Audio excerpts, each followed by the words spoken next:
Hello.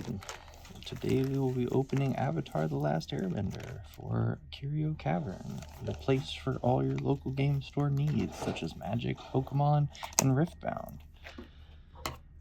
Pretty excited about this set. I got some pretty interesting things coming up.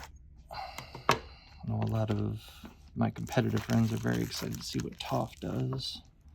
Not just in the scene, but in general. I know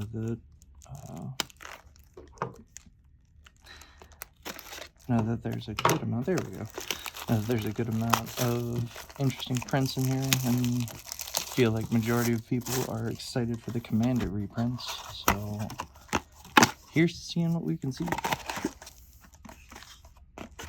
Scan here to discover the coolest cards. Yep, that's one way to look at it for sure.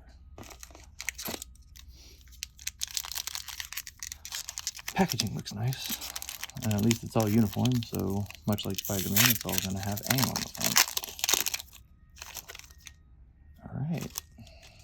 Starting out. Now, before we get too into this, we're going to start by talking about the commons first that we see for the first few packs, and then kind of moving on from there.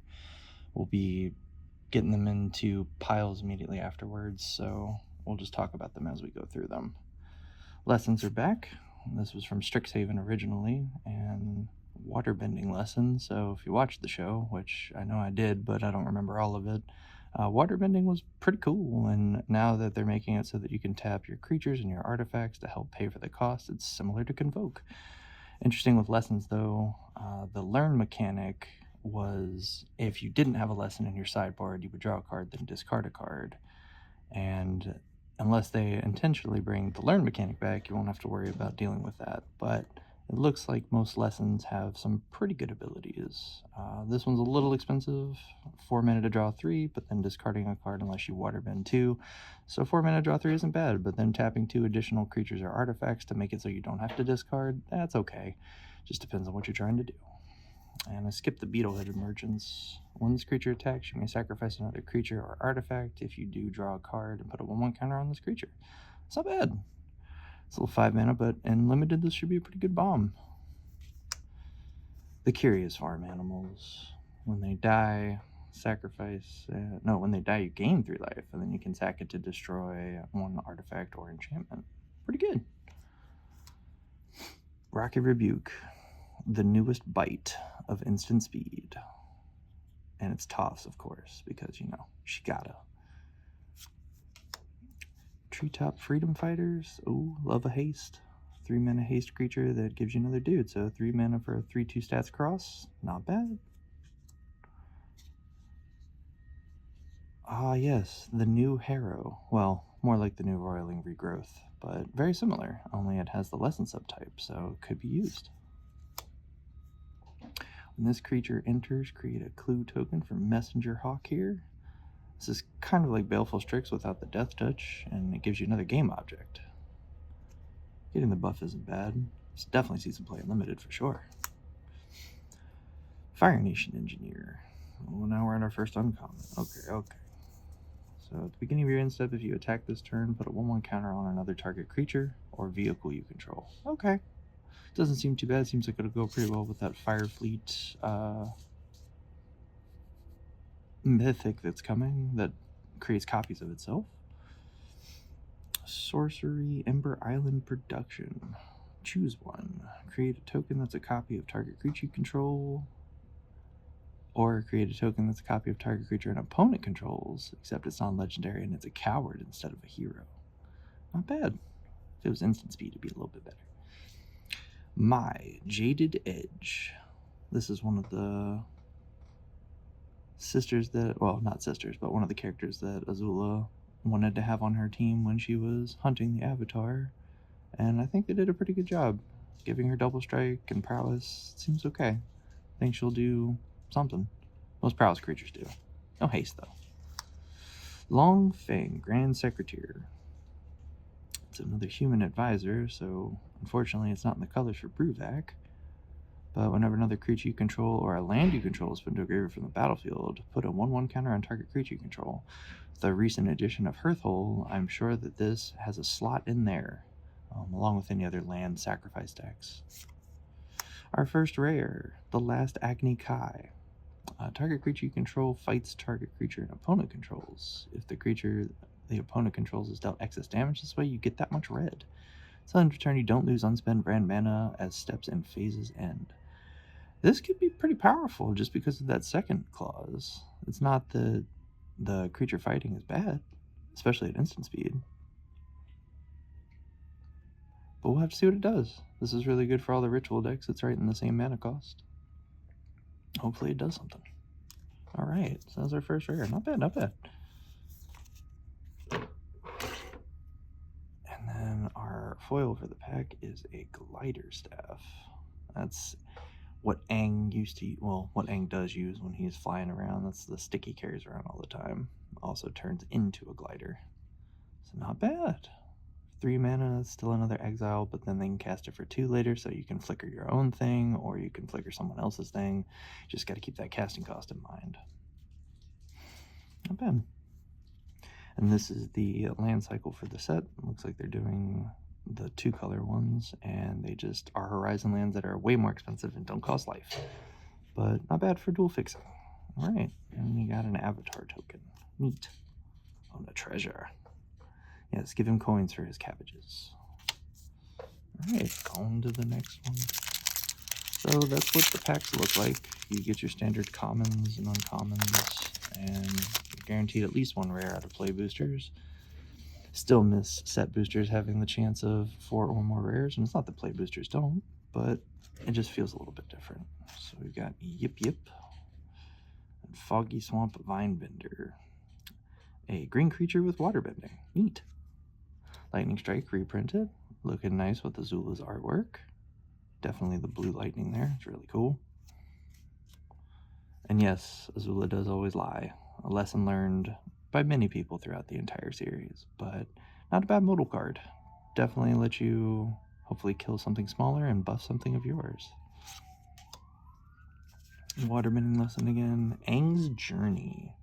So this says kicker, which most things in this game are just spells with kicker, but this one in particular will let you search for a basic land or a shrine card if you kick it, and then you gain 2 life. So for a colorless search, not too bad.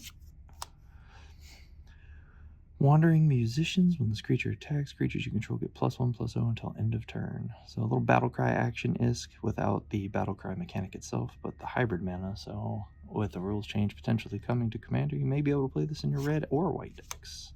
Ah yes, the Combustion Man. The Avatar is alive, and I want you to find him and end him. That's what Zuko said, trying to get this man just to kill the Avatar. But I really enjoy his clause when he attacks of destroying target permanent unless its controller has Combustion Man deal damage equal to his power. So 4 is a pretty good start, but it's very easy to pump up creatures that are in mono red with certain enchantments. I think Claws of Valakut is one of them that just gives enchanted creature +1/+0 for each mountain you control.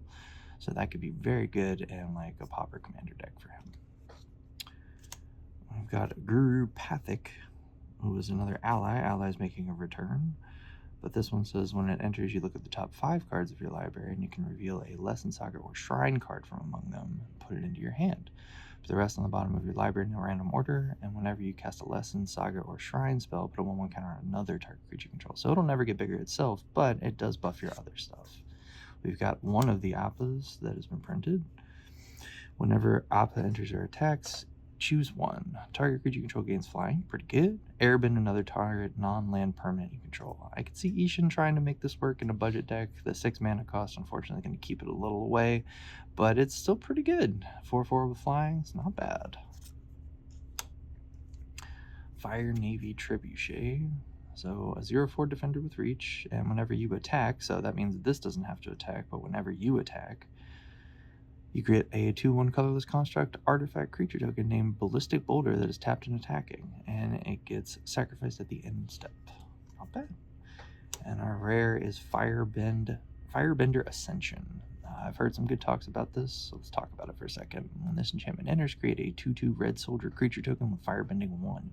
Whenever a creature you control is attacking, causes a triggered ability of that creature to trigger, put a quest counter on this enchantment. Then if it has 4 or more quest counters on it, you may copy the ability. So yeah, this seems like it'd be pretty good, especially with all the firebending that's coming out. Those are all attack triggers, and you would potentially want to copy those very easily. I know if we see it, Sozin's Comet gives all of your creatures firebending 4, I think, which is pretty good. And it has that other clause where red mana does not empty from your mana pool, I believe. But yeah, this is pretty sick. We're looking forward to seeing what happens with it. The Hermetic Herbalist is our foil. It's another mana dork, but in blue and green, and she specifically will let you cast Lessons a little bit easier. Nice. Basic planes, and we got that boulder that we were just talking about, along with a soldier with firebending. Alright, so now that we've kind of got a basis of how the packs look, let's just start going straight to the good stuff. The commons, there's nothing really crazy in there that we want to be talking about.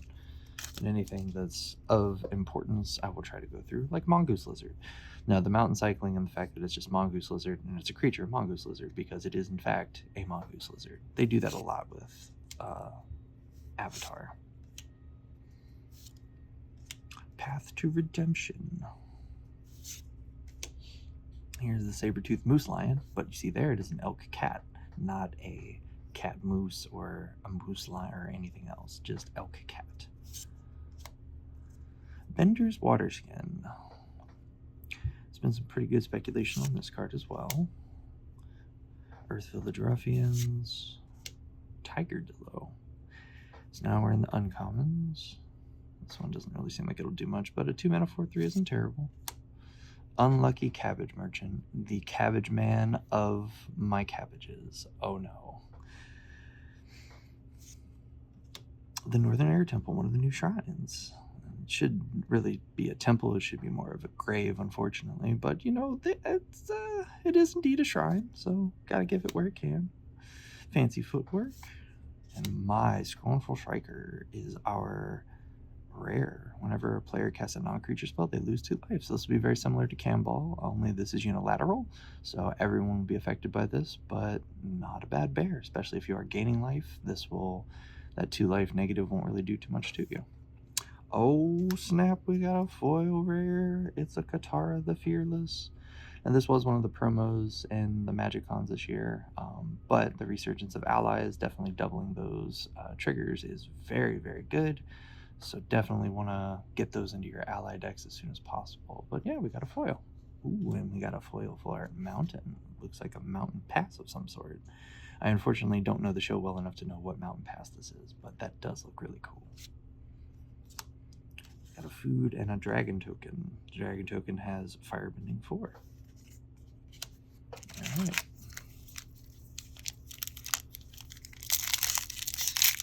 Let's skip ahead a little bit, start speeding this up. I think we've talked enough about the initial set. Rabbit Kangaroo with the Rabbaroo. Fire Nation Raider. Zuko's Exile. 5-mana colorless exile, target creature, artifact, or enchantment. This is quite good as it can go into any deck.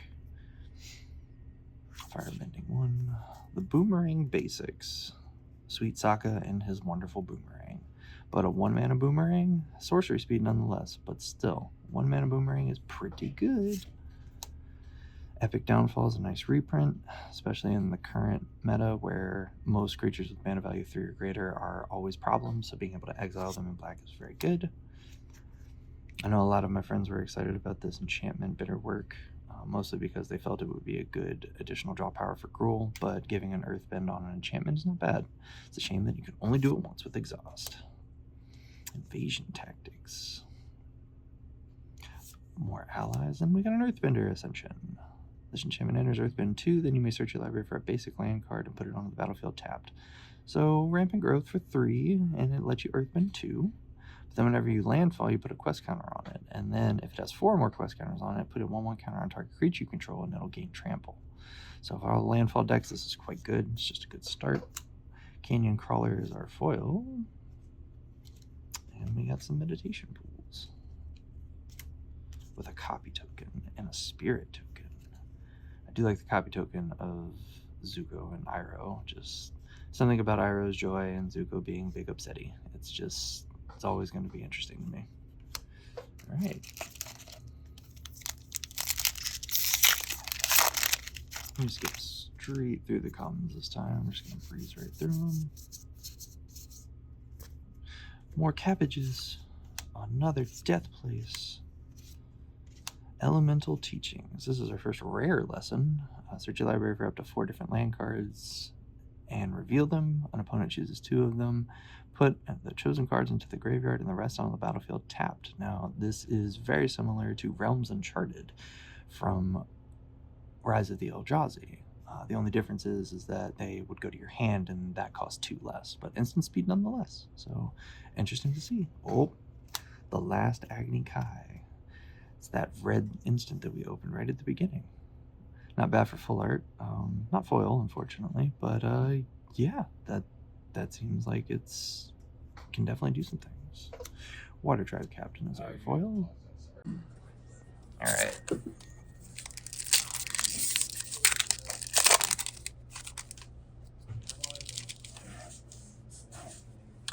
It'll quench you. All right. Let's see what we can see today. Oh, the Fire Nation attacking got a fancy artwork too. Looks kind of cool, actually. Did a pretty good job with fire in the hand like that. Oh, the Planetarium of Wan Shi Tong. This is an artifact that's been talked about recently. Whenever you scry or surveil, look at the top card of your library. You may cast that card without paying its mana cost. Do this only once each turn. And it's got 1 tap it and scry too. Now, scrying and surveilling is actually quite easy to do. And the fact that you can choose when to do this, because it is a May, you do not have to do so. You just get to do this first. So when, scry on the stack, then afterwards you look at the top card. I'm actually not 100%. Oh yeah, there it goes. Look at the card after you scry or surveil. So basically you get to pick and choose what you want to put up top. You can then choose, okay, I don't like either of these, and put them down on the bottom or into your graveyard, and then you can just random chance that something on top is going to be good. If it's not, then you don't have to cast it. And if it is, then you get to cast it for free. So I definitely think this card will see play. I don't know if in standard, but I can for sure this is a good commander card. Oh, we got another foil, the Unagi of Kyoshi Island. Good double up on the card draw there.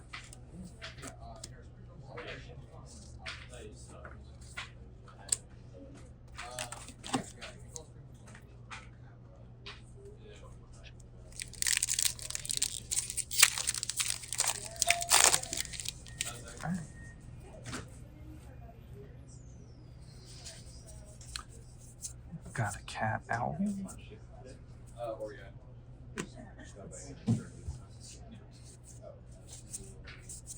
Got another Aang at the Crossroads. Again, this doing the double flip of potentially 2 4-mana creatures with the doubling up if you so chose to do so.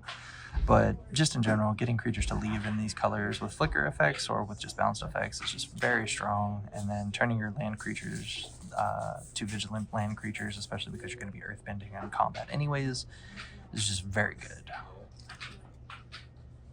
Now, Earthbend in that case is not optional, so you do need to keep that in mind for the Earthbend decks that you decide to run, because if it says Earthbend, that means you have to do it. It does not mean, oh, I can skip this part of it, unless you don't have a legal target. But considering you kind of need lands to play the deck, yeah, you're probably going to have a land available for targeting. But it does target, so if the land has Shroud, you cannot target. So if you have a bunch of illegal targets because your lands have Shroud, that would be a way you'd be able to get around it. We got an Earthen Ally again. Pretty good for base ally decks. The Airbender Ascension, which says when this enchantment enters, airbend up to 1 target creature. Whenever a creature you control enters, put a quest counter on this enchantment. At the beginning of your end step, if this enchantment has 4 more quest counters on it, exile up to 1 target creature you control, and then return it to its battlefield under its owner's control. Very good flicker effect. Moshu City and an ally.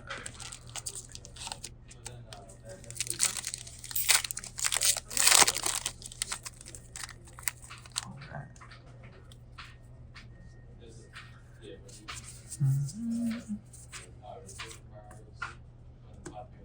Alright.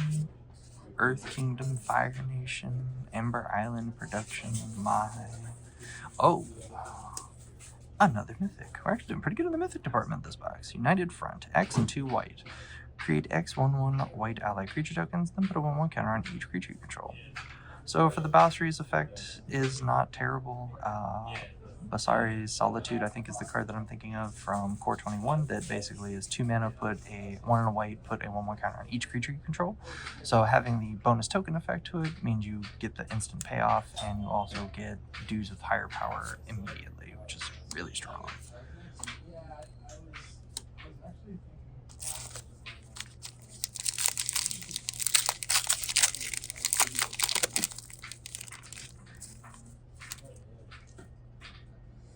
Got a Watery Grasp. There we go. The Spirit Oasis. Oh, the Red Shrine. Crescent Island Temple. When Crescent Island Temple enters, each shrine you control create a 1/1 red monk creature with prowess. And whenever another shrine you control enters, do the same. Pretty good. Cruel Administrator. Okay. Sokka, Bold Boomeringer, one of the other promo cards that was at MagicCon this year. When Sokka enters, discard up to 2 cards and draw that many cards. Whenever you cast an artifact or a lesson spell, put a 1/1 counter on Sokka. Pretty strong. Just a 2 mana being able to drop 2 cards and draw 2 cards is very, very good. So definitely we'll see play for sure. Dai Agents is our foil with the Serpent's Pass and a Judy copy token.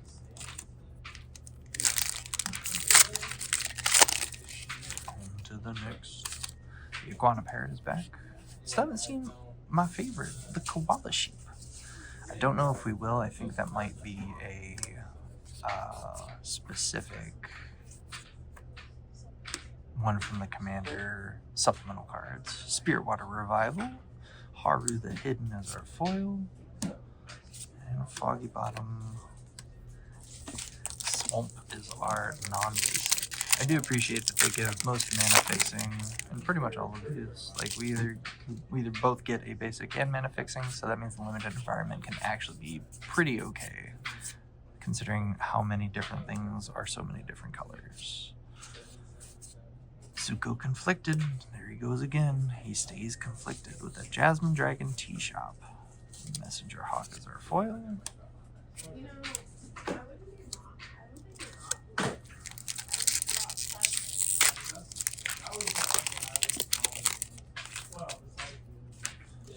Alright.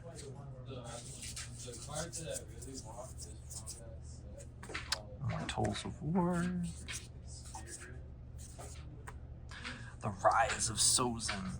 This Sozin is very important to note. Unlike the other avatars or the other flip sagas, this one is black, and it attacking will give you that 3 red mana, and it's got menace. But specifically, when it deals combat damage to a player, you can play X, and then you can put any number of target creature cards with total mana value X or less from that player's graveyard onto the battlefield under your control. And since its first chapter ability destroys all creatures, pretty safe to say you'll more than likely get at least something out of their graveyard. Foil Quenchia and a Zuzu copy token.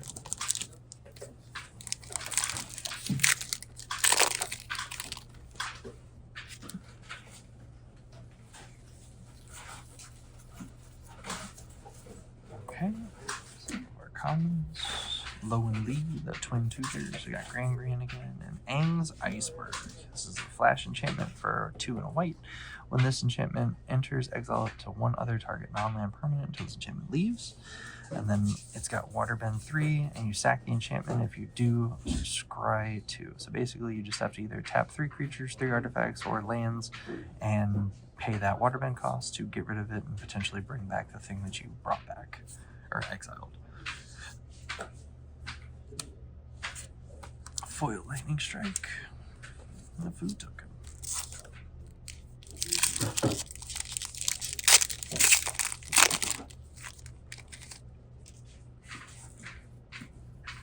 Robo Trope. There we go. Tiger Glow. Gilder Staff, and the Firebending Student. Again, I feel like this card specifically will see a lot of play in Standard just because of how strong it is, being 2 mana, and with Slickshot Show Off and other non-creature spells in the format that are really good. I can definitely see this being a 4-out very easily. Platypus Bear. And Kyoshi Village.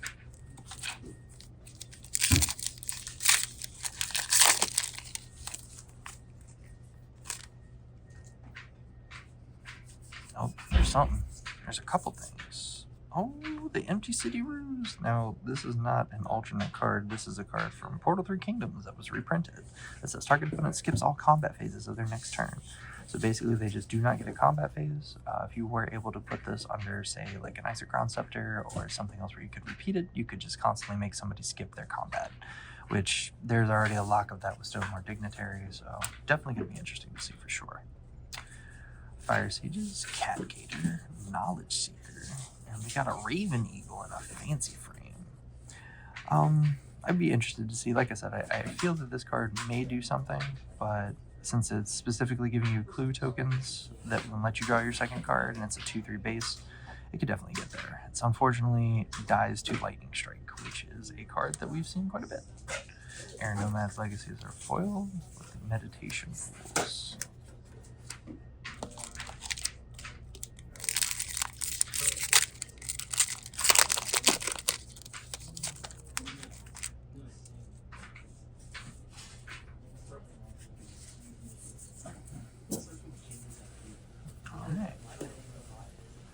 Enter the Avatar state. Since under turn, target creature you control becomes an avatar in addition to its other types and gains flying, first strike, hexproof, and lifelink. Keyword soup on an instant is pretty strong. Usually it will save or protect something. Oof. And we got the big fancy Sozin's Comet. So this card, as we said earlier, specifically with the Comet doing what it can from Foretell, but also just preemptively, okay, I have a bunch of tokens now, they all have fire bending 5. Adding that 20 mana, getting to do one big X spell during combat just seems like it could be very, very strong. So I'm interested to see what this card does. I really, really think it's a very good card. Akna Kala in foil this time. Foggy Bottom Swamp in foil.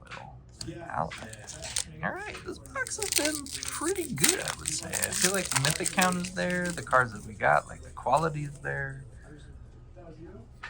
Just some general good things. Okay. So we got a Toph, the first metal vendor.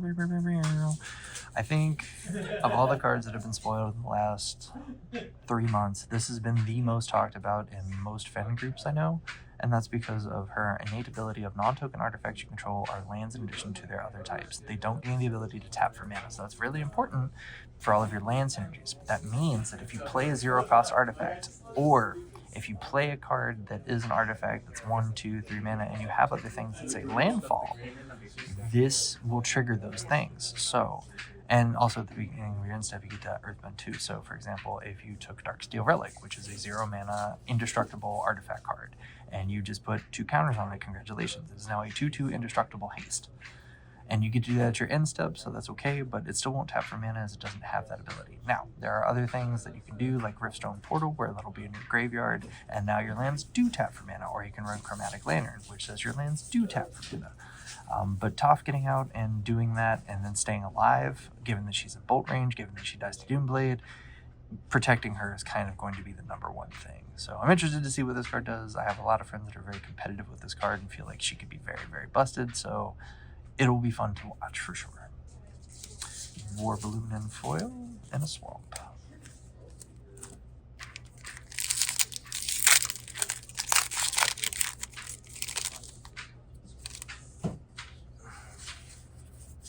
Through these commons real quick.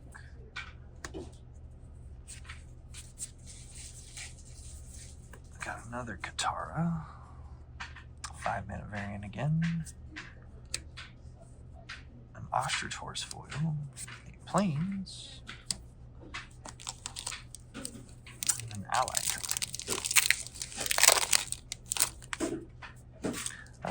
That ally looks more like the fightiest ally of all of the ally tokens that we've seen. Circle Pass. We got another Momo. She's quite good. Fire Navy Trebuchet, Forest, and a check card.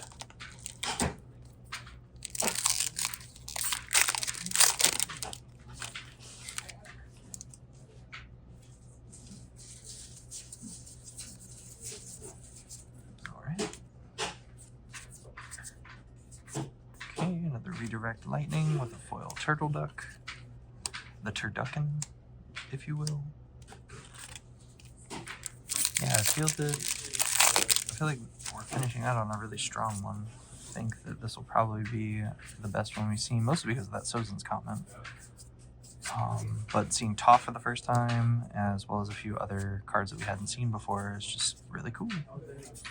Ah yes, Bossing Say, even though there is no war there, we have seen it yet again.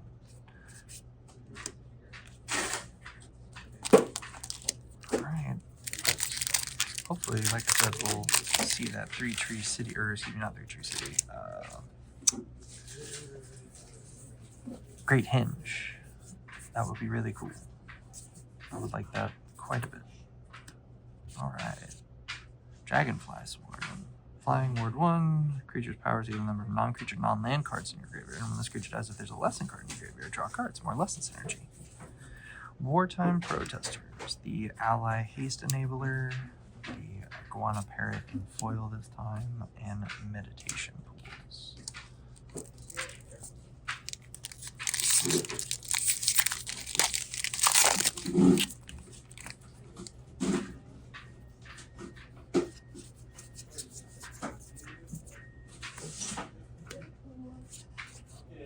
Judy. Oh, Secret Tunnel.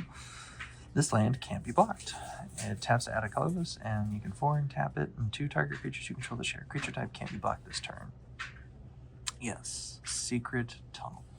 Definitely a good meme card. We got Ran and Shaw that can make a token copy of itself, except it's not legendary, so you can have Ran and Shaw. But since they both have Firebending 2, when they both attack, you can give them both +2/+0. If you decide to use them or not. Shared Roots in foil, Boiling Rock Prison, and another ally.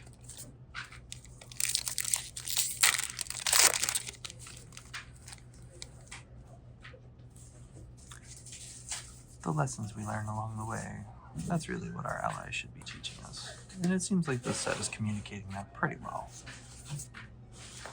My Scornful Striker, Azula's Cunning Usurper, and Sokka's Haiku in foil this time. Alright.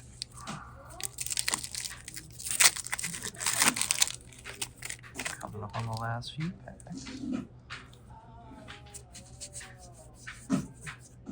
Okay. So that's kind of a big one, and honestly you can't really see it, but that is the face of the uncommon that we talked about earlier.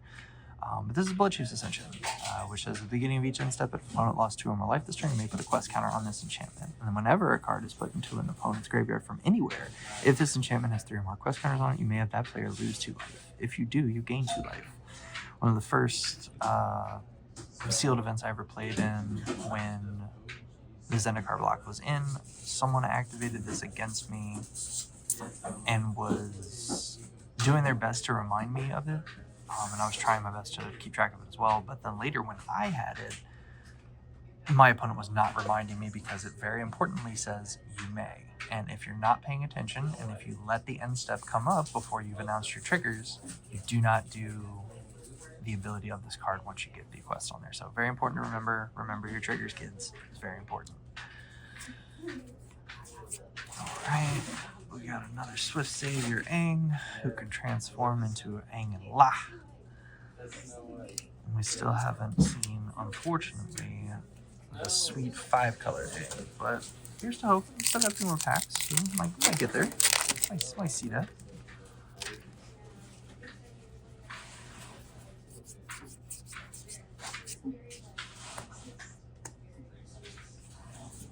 Judy, Jet. We got another White Lotus tile. Really good for those Kindred decks. We got a foil Yuyan Archer, Forest with Appa, and another ally. Alright. I think these are coming up on the last 4 packs of the box. More Invasion Tactics. Yes, this Bloodbender is who I was referring to with the Bloodchief's Ascension. Phoenix Fleet Airship, making copies of itself. Foil Deserter's Disciple, forest, and an ally.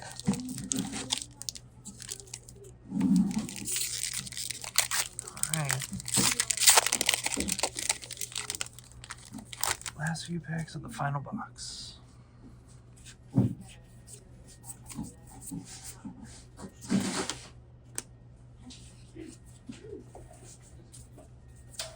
Destined Confrontation and Waterbender Ascension. With Azula always lying. She do always be lying. Mostly because, you know, she's evil. Your mother called her crazy once. She wasn't wrong. It's just, you know, she didn't have to say it like that. It's your mother.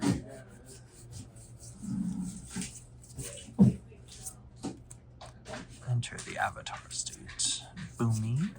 Obsessive Pursuit. This is the non-fancy version of the one that we got earlier, but yes, definitely very good and mono black for sure. Foil Deadly Precision. And the final pack. Uh-oh. Uh-oh. There we go. Promise. You've seen me open dozens of packs. That was the first one that I had a struggle on. Most of these were very easy to open. Alright. Nothing crazy in the commons. We've got the Crescent Island Temple, Kyoshi Island Plaza, and the North Pole Patrol. South Pole Voyager, as I said, I definitely think it will see play in most mono white decks that are life gain. And for sure will go very well. Alright. And that's where we're going to end. We got a Tundra Tank in foil, some more North Pole gates, and that is how we did. I hope you enjoyed watching us go through everything with the Avatar. I think that we have some really cool potentials here, especially with the Toph, especially with Sozin's comment, especially with Sozin himself in both his regular form and his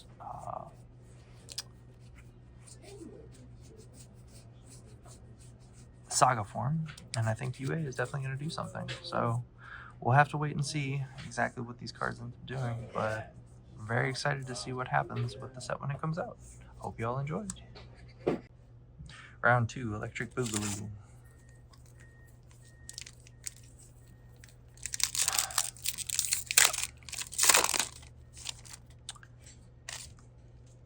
Alright.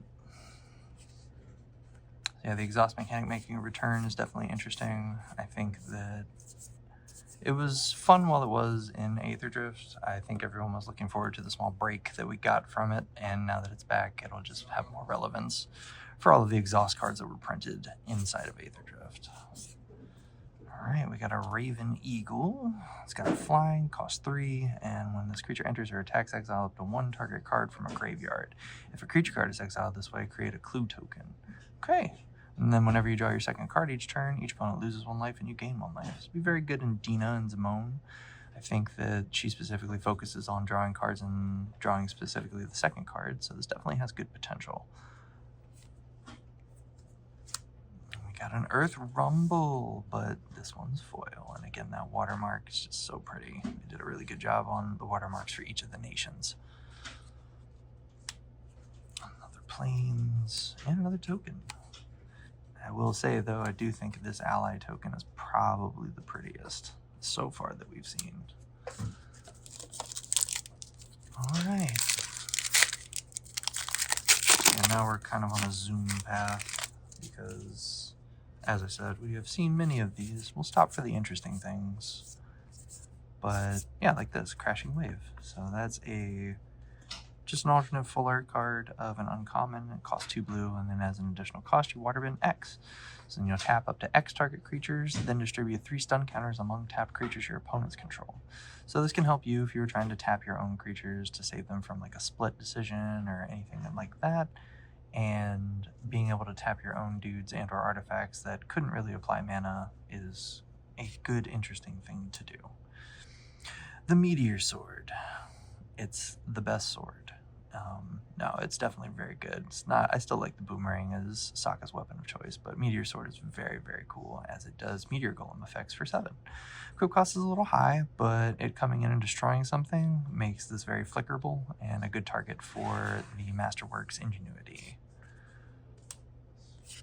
Waterbending, another Oh, and the Rise of Sozin, the Mythic Saga from the set. So this is a black enchantment that says when it comes in, you Saga. It works as you. Once it resolves, you put a lore counter on it and do what the lore counter number says. So in this case, it would be destroy all creatures. The next turn after your draw phase and your main phase, you would then put another counter and then choose a card name. Search target opponent's hand, library, and graveyard for up to 4 cards with that name and then exile them. Then that player shuffles. And then it flips on the third into Firelord Sozin. This is another just black creature that says Menace and Firebending 3. Whenever it deals combat damage to a player, you may pay X. When you do, put any number of target creature cards with total mana value X or less from that player's graveyard onto the battlefield under your control. So if you're able to set this up quite well, he doesn't have haste, so he will come back in without it. You'll need to find another way to give it to him. But if you are able to attack the turn he comes out, when you attack, then you get to just put in his Firebending mana as well as any other mana that you want to put from it. Into getting creatures that your opponents control. And since you've destroyed them all, this will absolutely make it so that it's very easy to do. We got another Saber-Tooth Moose Lion in foil this time. The Kyoshi Village and the Pretty Ally token again.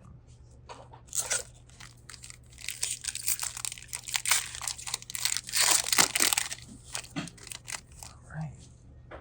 Some more farm animals this time. And a cat owl. Cat owl. Cat owl.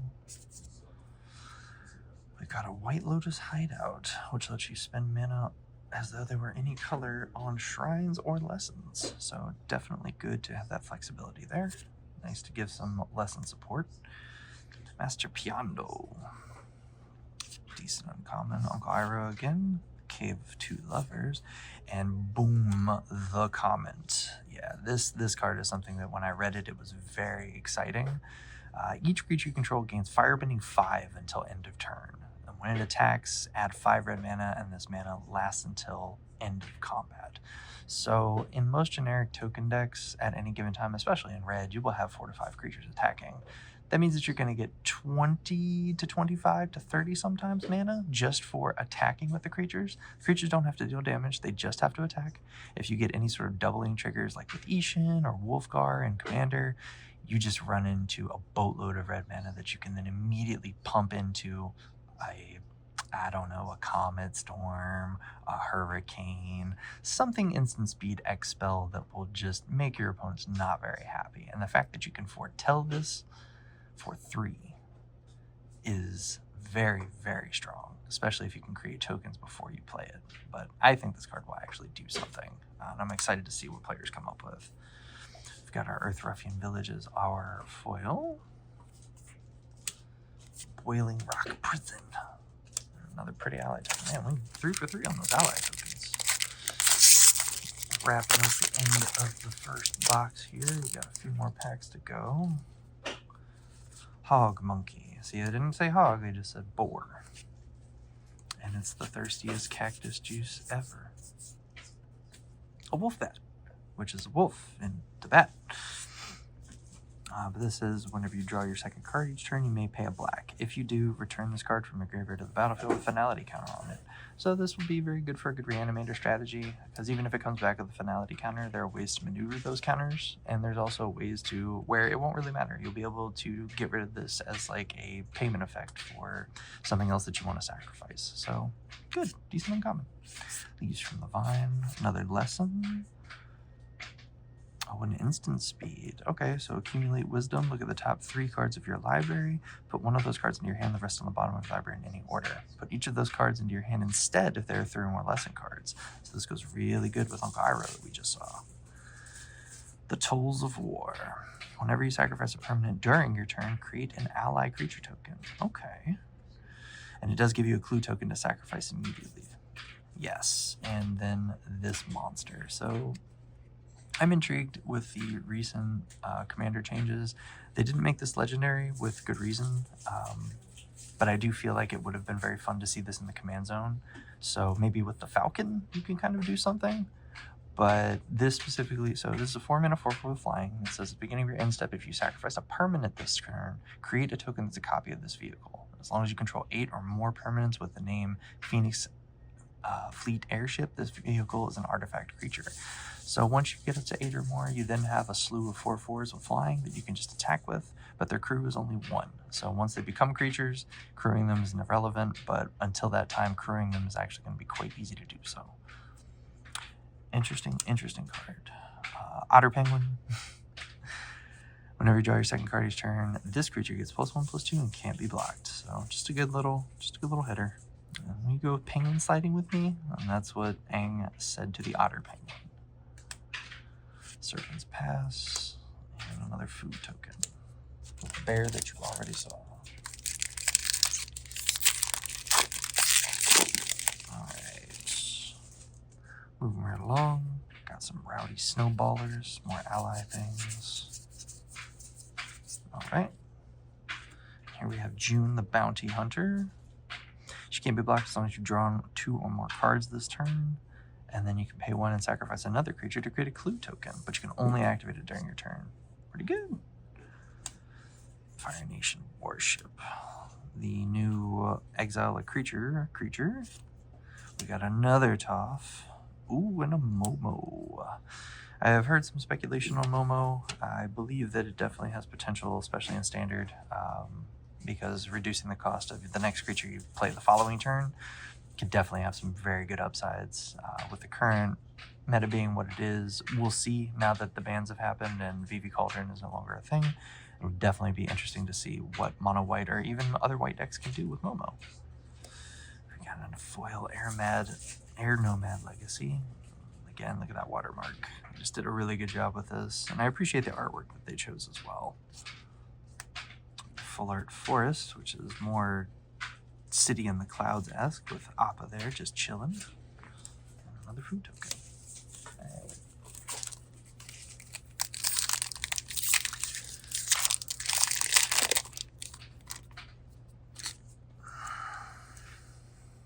Got the Water Tribe Captain with a big old activated ability that can't do much.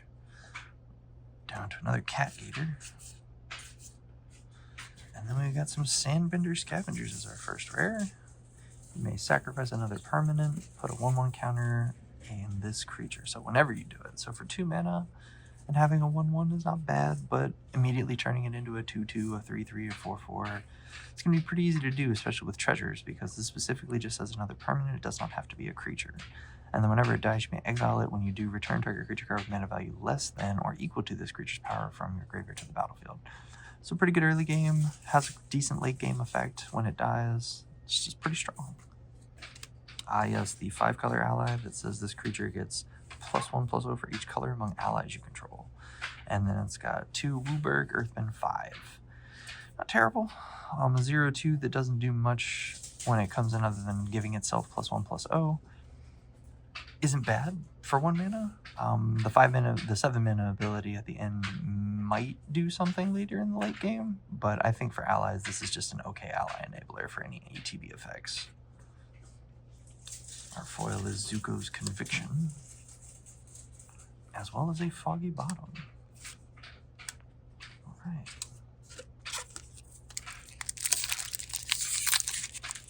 Foggy Bottom Swamp, not Foggy Bottom the Metro Station.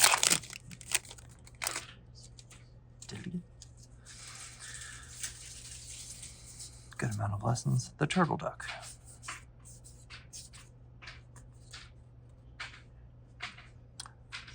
This haiku, I remember when I got spoiled and people were just like, I appreciate that they did the 5/7/5. I think that was not just intentional, but also just really good design. I really appreciate when cards can acknowledge this is what it needs to be in order for it to kind of be that thing, and I definitely think that this hits it out of the park when it comes to nail on the head. Counter target spell. Draw a card, then mill 3 cards. Untap target land. 5/7/5, just like every other haiku. Professor Zai, Flopsy. And the Earth Kingdom Protectors. Earth King's Lieutenant, This is a 2-mana green-white human soldier ally. It's got trample, and when this creature enters, you put a 1/1 counter on each other ally creature you control, and when another ally enters, put a 1/1 counter on this creature. So this is very good, just generic ally things. I definitely think green, white, blue allies is going to see play. There will definitely be some aggressive decks on that side. They just have to watch out for the stickiness of their board and trying to make sure they actually play through. It'll be difficult with 2-mana creatures sometimes. There's a lot of just exile target creature with power 1 or less, so as long as you can play him on the turn, that'll buff your board, and then hopefully get him some buffs in turn, it'll work out. Ideally, though, he will most likely just be a play him to get 1/1 counters on each ally you control, besides him, of course. Got a Combustion Technique in foil with the Fire Nation watermark. And see, they reference the Combustion Man in this because it's Sparky Sparky Boom Man. Got another Plains and an Ally token. Noticing a trend, I definitely think ally tokens are probably going to be the most common given how many different things create and care about allies. But then you have an Ostratorse. When this creature enters, mill 3 cards and put a land card from among them into your hand. If you don't, put a 1/1 counter on this creature. Very similar to Einok, not Survivalist, but there's a green creature that came out on Brothers War that does something very similar. And it says when you enter, you mill 3, and then if you return a land, it doesn't get a counter, but if you do return a land, I don't think it goes into play. I think it just goes to your hand. Waterbending Ascension. It's a 2-mana enchantment that says whenever a creature you control deals combat damage to a player, put a quest counter on this enchantment. Then if it has 4 more quest counters on it, draw a card. Waterbend 4, the target creature can't be blocked this turn. Pretty good to try to tap your other creatures to make it unblockable. Foil Lesson, no watermark this time. Island, and an ally. I appreciate that they did allies of all the different nations, it seems. Feels like the more prominent ones are definitely Earth and Fire. Badger Mole. Alright. Got a Jet's Brainwashing. A different kind of Momo. Doesn't reduce the cost of your other creatures, but it definitely has some good leave the battlefield effects, so really good for flickering. Katara, another Tiger Duo, and the Unagi of Kyoshi Island. This is a Serpent for 5 mana. It's got Flash and Ward Waterbend 4. So in order for your opponents to target it, they have to either tap creatures, pay 4 mana, or use their artifacts to do so. And then whenever an opponent draws their second card each turn, you draw 2 cards. So this is pretty good when it comes, just because it has Flash. So you're able to kind of dictate when you want to drop this large creature. Especially in blue, you may want to be holding up your mana for counterspells or other interaction that you would like to have. So having an option to potentially just draw 2 cards when it's at the end step and maybe they're drawing their second card from Monarch or drawing their second card just from another effect. And then you flash this in response and get to draw 2 yourself. So this definitely has its potential for sure. The Earth Rumble Wrestlers is our foil with that nice looking watermark. Another mountain and some food that is some fried. But look at that dragon token again. Last 4 packs of box 1 here.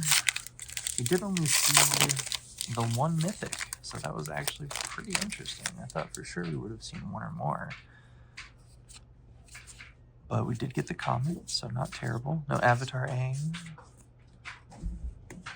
which I definitely think has a place. We will see. See, that's just a generic Good Lord. Other allies you control get +1/+1. It is an ally itself and it has vigilance, so it's just quite good. Energy Bending, interesting. Oh, there we go. There's another mythic. Okay, so this mythic says it's a 4-mana saga. And it says when it enters, exile. So after you add the lore counter, you exile the top 3 cards of your library. Until the end of your next turn, you may play those cards. The second one is just giving you an additional mana. And then when he returns, he's Avatar Roku. So he's got Firebending 4, and you can pay 8 to create a 4/4 red dragon creature token with flying and Firebending 4. So this is good. Just generic, I think. It's a 4/4 itself. That's probably the only downside to it.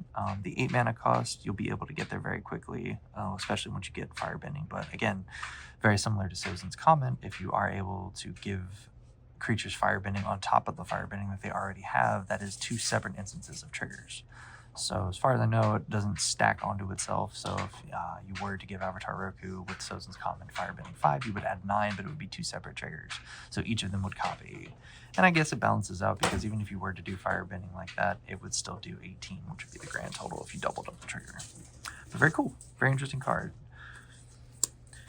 The Beetle-Headed Merchants in foil, a Mountain in foil, and an ally token. Alright.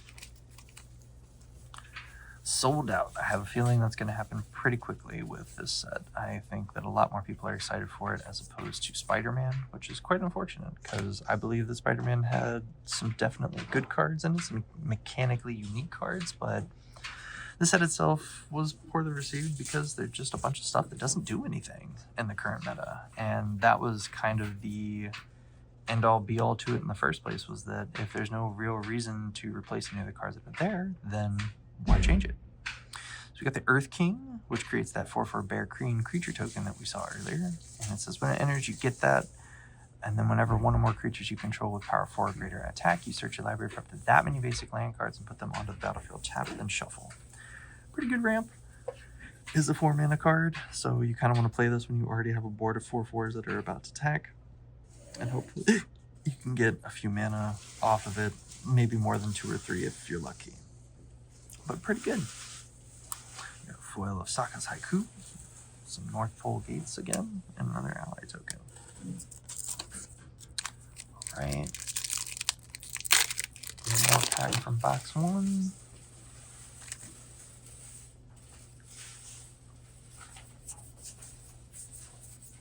Alright. This is another Azula. This one has Firebending 2. Whenever Azula attacks, you lose 1 life and create a Klug token. So it'll still give you the Fire Breathing, but this one only has Fire Breathing 2. I think that Fire Bending 2. Fire Breathing is a completely different mechanic. Rock-a-Lanche. We got the Boiling Rock Rioter, who's got Firebending 1. Tap an untapped ally you control, exile target card from a graveyard.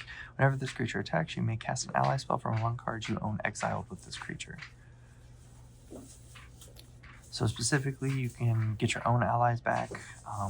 Once you do, you just kind of have to be mindful when you're going to cast them. Hopefully you have some way to either flash them in, especially with Firebending, so this way you can get them back. But this is a good way to save, like Azula, or one of the ones that you want to get over and over again, specifically for either their enter the battlefield effects or just more Firebending. We got a foil Swamp Snare Trap, a Sunblessed Peak, and another ally token. Alright, last pack of box 1. Woo.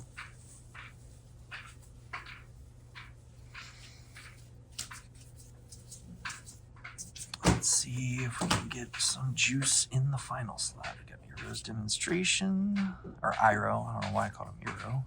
Heartless Act. Invasion Reinforcements. Okay, pretty good ally. Oh snap, we got the Super Appa. So this Appa is a 4 mana mythic that says Flash, Flying, and when it enters, airbend any number of other target non-land permanents you control.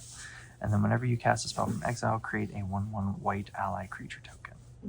Now this is really interesting because you could just play a bunch of low to the ground, cheaper white things that have end of the battlefield effects, and then get to recast them all for 2 mana each. And that effect is not just while he's gone or while he's on the field either. Airbending permanents can be cast at any time as long as they follow timing restrictions. But this one giving you dudes on top of that, plus them being allies, plus he himself being an ally, the synergy is just off the charts for Appa. So very excited to see what this card does. I don't know if it'll do anything in standard, but in Commander specifically for all of the ally decks that are running Tazri, this is almost guaranteed an auto include, because getting to flicker your allies and then cast them again for 2 mana on a later time, whether it was saving them from a board wipe with Flash or just in general, is going to be quite good. And our final foil box 1 is Rough Rhino Cavalry. All right, moving right along.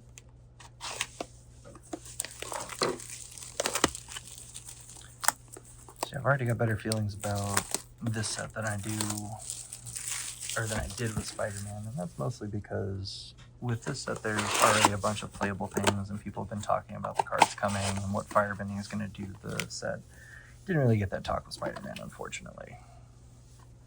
There was a few mechanics. I know that most people were excited for Green Goblin just because of Mayhem, and we've already seen how powerful that is in Commander. So I'd be very interested to see if Mayhem does anything else, but until there's some more discard effects like Bone Miser, it's just kind of hard to see that happening. Alright, a Fire Nation Engineer. We got a foil of that one, I believe. Another Mai, and this time we got a Suki. Courageous Rescuer. So she's just mono white Suki. She gives other creatures you control +1/+0, and whenever another permanent you control leaves the battlefield during your turn, you make an ally creature token. And this ability only triggers once each turn. So pretty good to synergy with Appa, specifically if you're doing it during your turn, but most of the time you probably aren't. Most of the time you're probably using that Appa to flash and save your board, but on occasion, if you need to do it during your turn, or just so that you could recast the same ally again on your turn, you could definitely do that and get the ally token from this. We got a foil Lightning Strike, a Sunblessed Peak, and another Ballistic Boulder token, and a Googly-Eyed Soldier.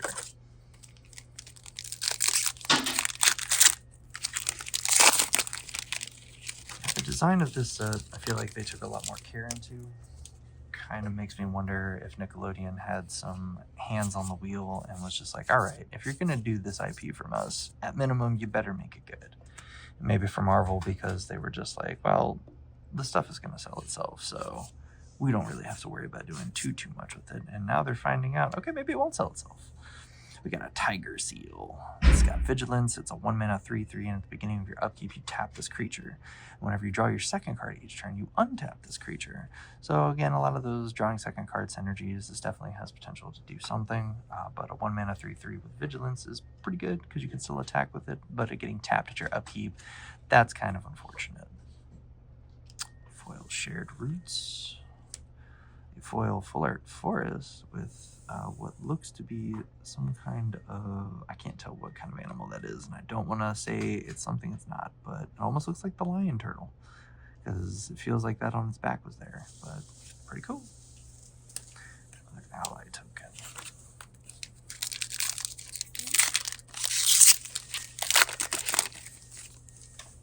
Alright.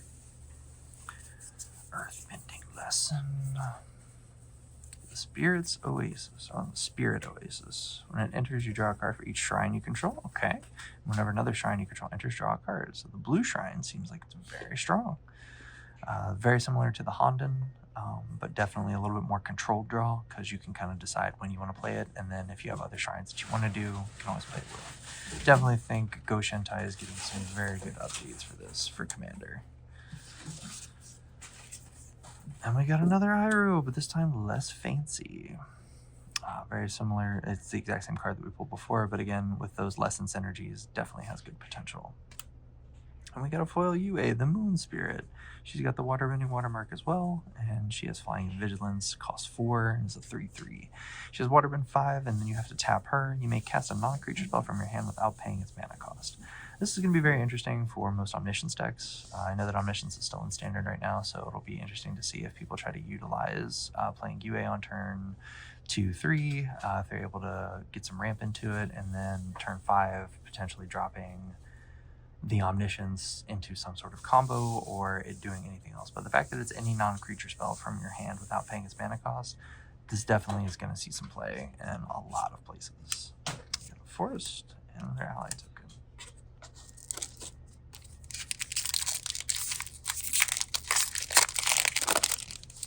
I'm hoping that we see at least one Aang today. I think that that would be nice just to have in general, just so that we can kind of talk about it a little bit.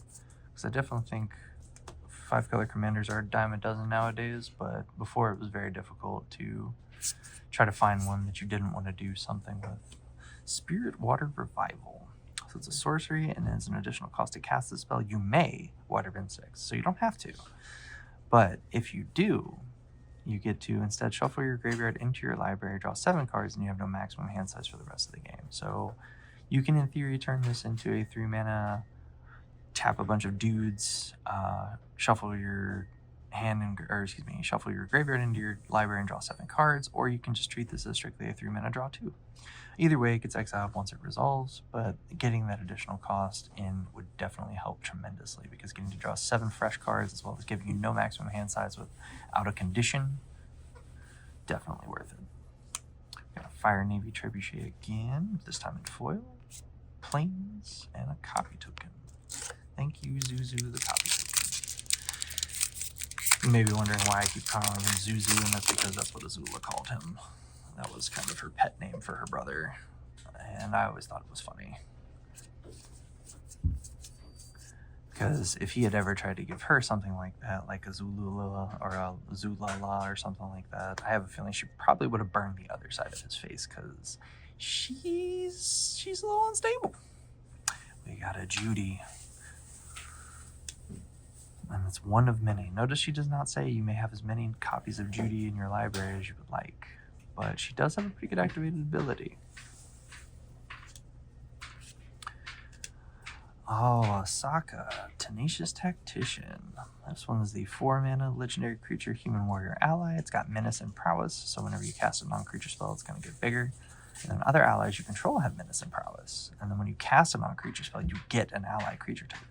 So just off of him himself, you can just play Jeskai Spellslingers and get dudes. You can definitely run this with the monk that does the same thing. I forget its name right now. I'm sure it'll come to me later. But it's mono white Monastery Mentor. There it goes. Definitely a really good pair up with this, even though it's not an ally, but just having more things with prowess, you can definitely go that route with him. And that would definitely be interesting to see. Avatar's Wrath. So I was having a good discussion with somebody about this the other day. Mostly because I feel that it is okay for some of the slower formats.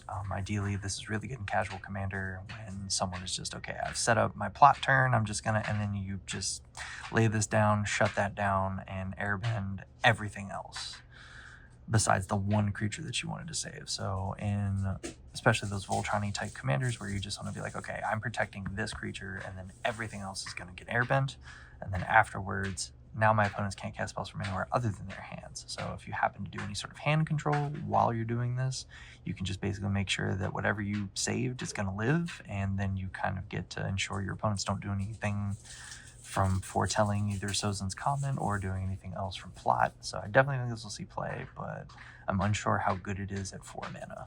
Kind of wish it was 3.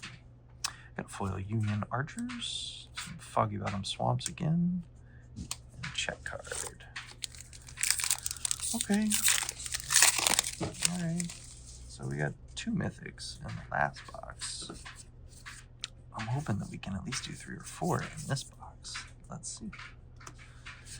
The Boomerang Basics again.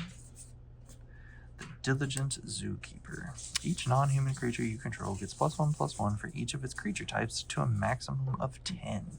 So this specifically does not work with human citizen allies because this is a human. It specifically says non-humans. However, if you're running Maskwood Nexus in your commander deck and you decide to play this card, well, each of your creatures just got base +10/+10 no matter what. The only problem is that it doesn't work well because Maskwood Nexus gives them Changeling, and human is a creature type. So you would be able to do that if you were able to just Arcane Adaptation or Conspiracy, naming a different creature type, thus turning everything into an additional, but it still wouldn't affect any humans.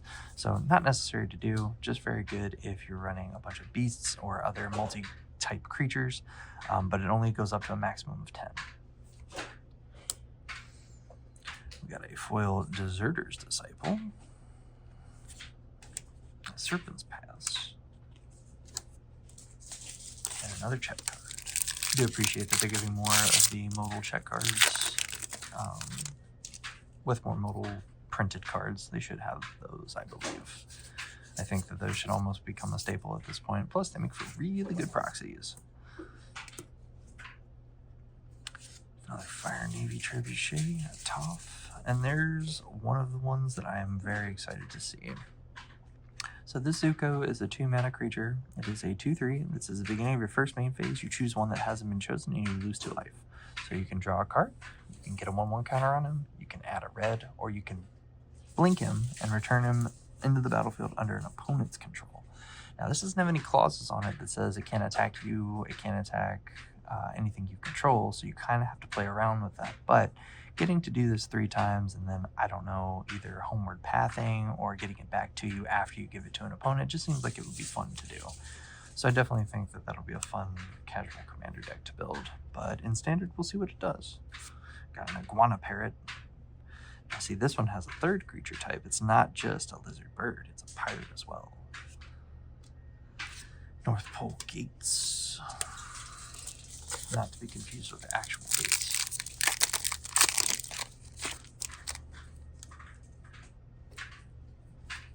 Alright. So besides the fancy toff that turns all of your artifacts into lands and a few other select cards from this, I haven't heard too much hype over majority of the... Oh, except maybe this guy. It's our first mythic. So when it enters, you exile up to 1 other target creature. Whenever another non-token creature dies, you may exile it. And you can pay 1 life and choose a creature card exiled with Ko. Ko will have all activated and triggers abilities of the last chosen card. So specifically with triggered, that can be quite good if you're doing any sort of when this happens, do X. And if you wanted to get 2 copies of a certain thing, i.e. your commander, because it specifically remembers the cards that you do. So if you were to choose a creature card, exile with it, and then somehow Rift Sweeper the commander back, it will still remember the card that was chosen. At least I'm pretty sure that's how it works. Regardless, this is still an interesting card, and it'll be fun to see what people do to build around it. Got a Zao Ruthless Admiral with that sweet Firebending, or Fire Nation watermark there. In Omashu City. Yeah, Ko being 6 mana is kind of rough, but it being a shapeshifter is nice, though there isn't really too many shapeshifter synergies that's going on right now. Well, we'll see what happens. It definitely has potential to do something. I think that there are reanimator decks that may want to try it at some point, but then you have to be ready to kill other things so that you can start turning it into other things. But a 6 mana 6/6 at base is not the worst. Ah, the Blood Moon on a dude. It's Zao the Moonslayer. Non-basic lands you enter tapped. So this is unilateral, affects everybody. Then you can pay 7 mana and put a Conqueror counter on Zao. When you do, it makes it so that non-basic lands are mountains. Now that doesn't take away the non-basic lands that are tapped either. It's still just a part of the thing. So even if they were to somehow get around it being a mountain, because most non-basics that would enter tapped would just come into play as mountains, definitely will still have that non-basic entering tapped. Because it doesn't say that they're basic mountains, it just says that they're non-basic. Got a foiled Tundra Tank. Definitely cool with the watermark. Their ally. Can't really foresee what exactly is going to happen. I think that the influx of commons and uncommons, Turtle Duck, will definitely do some things for Pauper. I'm excited to see what, especially some of the lower cost lessons do, if anything, with things from Strixhaven. Serpent of the Pass. Destined Confrontation. Now, this being a 4 mana sorcery of the 3 mana sorcery that does the exact same thing from Ixalan, is very interesting because now in Commander you have 2 versions of this. So you have one for 3 mana and one for 4 mana. So if you're specifically trying to save your 4 power creature, you can definitely do that. I believe the other one might do toughness, but I'm pretty sure it does power. Regardless, it's still very similar to those effects, so it's very good in that way. We got some Jasmine Dragon Tea. This one it's a land you can tap to add 1 mana of any color, but you can only spend it to cast an ally spell or activate an ability of an ally source. And then you can pay 5 and tap it to make an ally creature token. So this is very similar to the ally encampment, but I would say it's a little bit better almost, mostly because being able to create a token off of a land is good, whereas the other one just specifically adds mana, unless you activate mana abilities of allies. Got a foil Crashing Wave in the non-fancy form this time, but yep, waterbending mark is there. Looks great. And that's Sweet Ally token. Alright. Yeah, I definitely think that Lightning Strike with Azula's artwork is probably one of my favorites that has just come out recently. I like Lightning Strike. I've always thought the card was decent enough, but getting that artwork on it specifically is quite wonderful. I definitely think that it's very pretty, especially in foil. North Pole Patrol and another Tiger Yellow. Hey, it's a Katara. All right. So this Katara costs 5, 2 white and 2 blue. She's got Vigilance. She's a 3/3. She's a human warrior ally, and when she enters, create a 1/1 white ally creature token. So you're getting 4/4 with the stats for 5. But then she has Waterbend X. Creatures you control have base power and toughness XX until end of turn. So this isn't at sorcerer speed either. You can do this at any point in any player's turn. This is very good for dodging those board wipes like we just saw. If you needed to turn all of your creatures into 1/1s, you could just tap a creature and do so. Same thing with your artifacts and anything that you have left. If you decided, okay, I've attacked with Katara, now I want to tap her and everything else to Waterbend X because she is a creature, you can absolutely pay that cost. Definitely think that she has some pretty strong potential, especially if she's given double strike, and since she's in white, she can run battle mastery. So this definitely has some interesting potential in Commander, but also we'll see what she can do in Standard with the ally decks that are coming. Got a Hulk Monkey, a Mystic Palms Oasis, and a check card. Alright, next pack.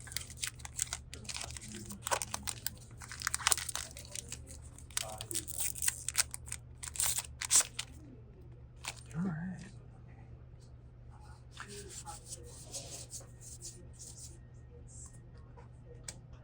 Okay. Second card from the Knowledge Seeker. Chue again. Yeah, I really do think she's going to do something, because being able to tap your dudes and then tap her, or tap your artifacts and then tap her to do whatever you need to do, is just going to be quite good for anything that wants to run very big spells, big non-creature spells that they want to be casting for a lot cheaper.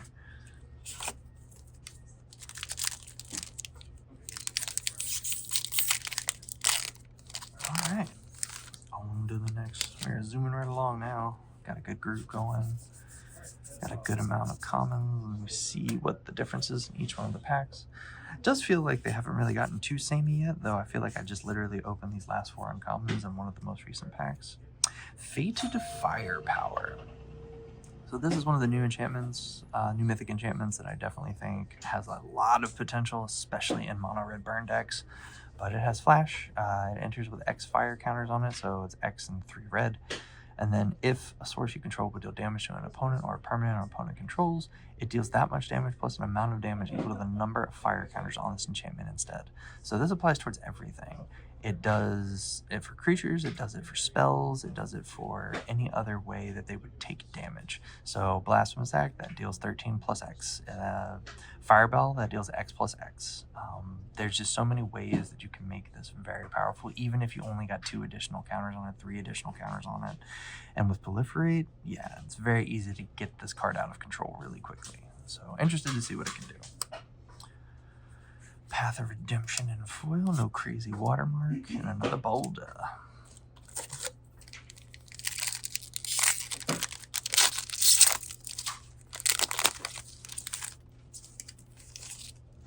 Alright. Some more lessons. Any lessons that let you draw a card are definitely going to see some pretty good play in the Iroh deck, I feel. Because 1 mana, do the thing, draw a card seems okay. Waterbending Scroll was brought up to me as like another Jaden Mind Tomb, mostly because you can make its cost reduction to 0 at some point, so it's just tap, draw a card.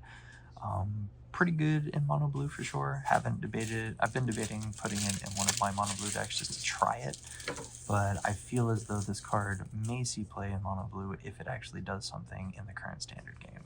But really cool card for Commander. Boomy, King of 3 Trials. If you remember the 3 trials that he put him in and the lessons that he tried to teach Aang, that was a really interesting time in the series for sure. But it does say target player scries 3, so you could choose someone else if you wanted to do so.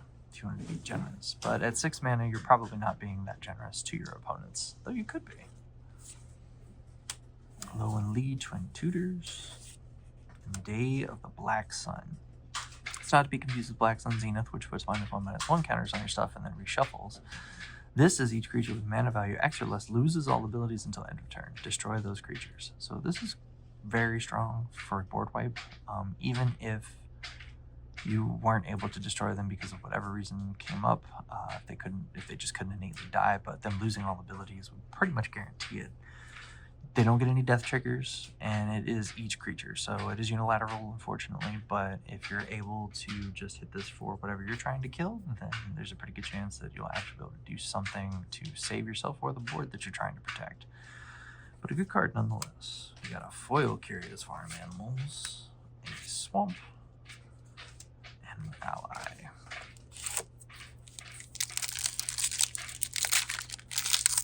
Halfway through the second box.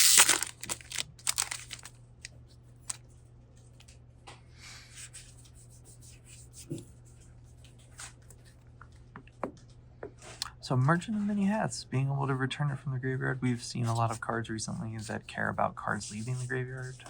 Sir Conrad, Taval, they definitely have synergy there for sure. So I wholly believe that it will find its home somewhere as a common, but maybe in Pauper it'll see something. We got Fire Lord Zuko. He's a 3-mana human noble ally with Firebending X, where X is his power. Then whenever you cast a creature spell from exile, whenever a permanent you control enters from exile, you put a 1/1 counter on each creature you control. So starting at base 2/4 is pretty good. So base Firebending 2, but then eventually turning it either Voltron-y and making it very large and turning it into a 10 power, 20 power, however much power. Definitely seems like it could be quite good. And as it is in Ishin Mardu colors, you can definitely double the attack trigger, adding even more mana to your mana pool. So definitely interested to see how this card gets built. I am a big fan of Mardu spell slinging as opposed to just Mardu beat face. Daily Agents is our foil with the Earth Nation logo, watermark, excuse me. We're gonna foil Omashu City as well, and an ally token.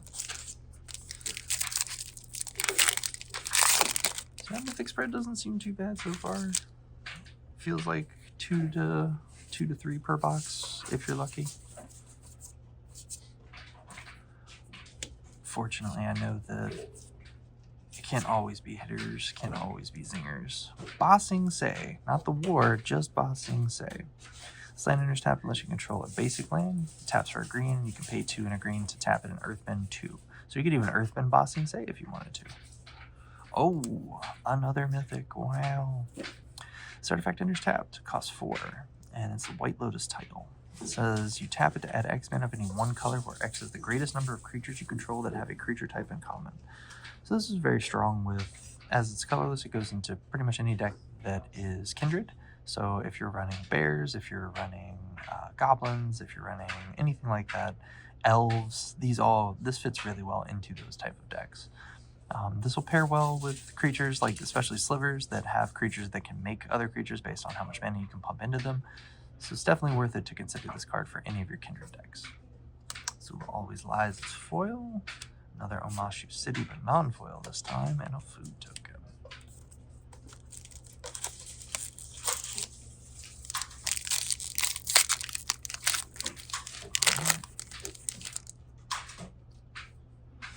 Some more farm animals. These animals are super curious, I swear. Alright. Ozai's Cruelty. Interesting. It's like Blightning, but 1 less and only in black. Energy Bending and White Lotus Reinforcements. Again, we got another Mai, Scornful Striker. And we got a White Lotus Hideout in foil this time. No watermark because the White Lotus encompassed all. Swamp, that wonderful looking tree. Hopefully we get to see the great hinge as that tree a little bit later. I'm hoping that's one of the cool alternate cards we pull. I'll tell you though, a lot of those cards that they were just like, well, we took a screenshot from the show and put it on the card, they are really funky. Especially Cruel Tutor. If you haven't seen the picture, I beg you to go look it up because it is quite funny. Agna Quell. I probably butchered that name, but it's the island variant of the land cycle. This land is tap unless you control basic. You can tap to add a blue. You can also pay 3 and tap. Pay 3, 2 and a blue, tap it to draw a card, then discard a card. So looting on a land is always good. Southern Air Temple in foil. I know all the Shrine players are gonna try to go after those foils, so that should be interesting to see. I do appreciate the watermark. I really enjoyed that out of Markov Manor and New Phyrexia when they came out. They were able to do the watermarks really well and make it look really, really cool. So I appreciate that they carried that over into this set, especially with something that a lot of players, I know myself personally, I don't have a deep relationship with Avatar, but I do enjoy the show itself. I think that it's for sure one of the better cartoons that came out in the last few decades from Nickelodeon's. The Great Divide Guide. This is a human scout ally that costs 2. It says each land and ally you control has tap, add 1 mana of any color. This is just very strong for all of your ally mana fixing. I'm sure this will be a 4 of in most ally decks, and in Commander this is almost a necessity to run just because you are able to turn everything into I tap it for whatever I need it to be. So quite good, quite strong. We'll definitely see what happens. The Realm of Ko. This is the black land cycle. And has the same thing, so land enters unless you control a basic.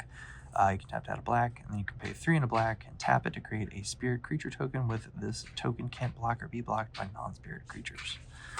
Our foil is a Water Grasp.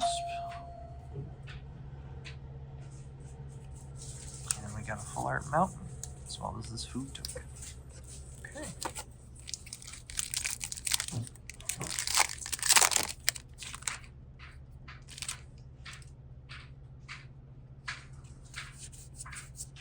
I see something, but we're not going to spoil it. We're going to get there when we get there. Nothing crazy in the comments. Tools of War, Iroh's Demonstration, and it's a redirect lightning in that fancy border. I think this is the showcase variant, if I'm not mistaken. I believe it may also be borderless. Don't quote me on that. There's so many versions of cards now that I am not 100% sure on each one and what they are, but I'm trying to keep up. But redirect lightning, we saw this earlier. This will let you redirect a spell for an additional cost of 5 life or just change 2 additional mana. And we got the Legend of Yang Chen. This is the 5-mana Mythic Saga. So starting with you, each player chooses up to 1 permanent with mana value 3 or greater from among permanents your opponents control and exile those permanents. So this is a very good politicking card. You're able to kind of work together with everyone to eliminate a very huge threat.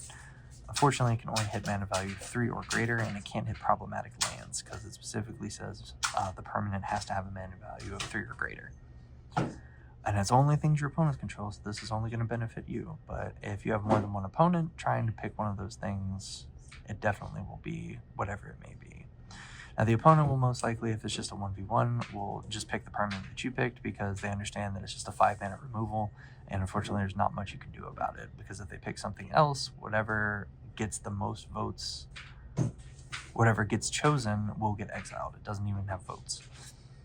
And its second ability, you may have target opponent draw 3 cards. If you do, you draw 3 cards. And then it flips into Avatar Yang Chen. She has flying. Whenever you cast your second spell, each turn airbend up to 1 target non-land permanent. So this will be pretty good in spell slinging as well. You will be casting more than 1 spell, almost guaranteed, and being able to airbend any of the ETB effects that you're trying to do. You can't do it to Yang Chen themselves, but you can do it to any other ETB effects that you're trying to double up on. So it definitely has its place. We'll see how well it does as the format goes. It'll quench you in foil. Foiling Rock Prism with a copy. I still think the Zuzu copy token is going to be a little bit better than the Judy copy token, considering Judy is also a card artwork that I think a lot of people are going to collect. Because there is no war in Ba Sing Se. Lightning Strike. Okay. We've got June, the Bounty Hunter. We saw her earlier. Earth Kingdom Jailer, the Spirit Oasis. Yes, we like that. Now, I saw it, but I'm not going to spoil it. We're going to talk about the Mechanist, Aerial Artisan. This is a legendary creature. This can be your commander. Whenever you cast a non-creature spell, you create a clue token. And then you can tap it, and until end of turn, target artifact token you control becomes a 3/1 construct with artifact creature with flying. So it's very strong. It's UA, and we got her in foil. Wow. So this is the third UA that we've seen. I really enjoy this artwork a lot. I think that this really encompasses what she pretty much exactly what she looked like before she turned into the moon. Spoiler alert, if you haven't seen the show, she turns into the moon. Sokka talks about it with Zuko, and Zuko then responds with, "That's rough, buddy." So definitely really cool to see this in foil. I don't like that the watermark isn't on there, but I do like that the foiling that goes around and into the artwork, but does not touch what looks to be either the text box up top. No, it does. Okay, so it just doesn't look like the foiling touches the text box that's in the middle. So it's a really interesting way to do it. It looks really cool. All right, got a forest and an ally token. Moving into the last quarter of the box. Cat owl, cat owl. The trustiest of boomerangs. Yes, with Sokka on it. And it always does come back. That's very true. But it lets you tap a target creature, and it also bounces it to your hand. So if you have any equipment synergies, this is going to be really good. Like with SRAM, you can bounce it, return it, and play it again, do it all over again. So pretty good draw. Glider Staff, Jet, Freedom Fighter. With the hybrid mana change, this could go potentially in either red or white decks, should they decide to do that change. We'll have to wait and see what the rules committee decides on. But I definitely think it has some potential. When he enters, he deals damage to the number of creatures you control to a creature your opponent controls, and then when he dies, you put a 1/1 counter on up to each of up to 2 target creatures. So pretty tasty. Tasty. We got Azula, Cunning Usurper. Still think the Grixis one is a little bit stronger, but I do like the steals cards and lets you play them by using the mana of any color. So it's really nice. All right. Barrels of Blasting Jellies are foiled with a full art island and an ally token.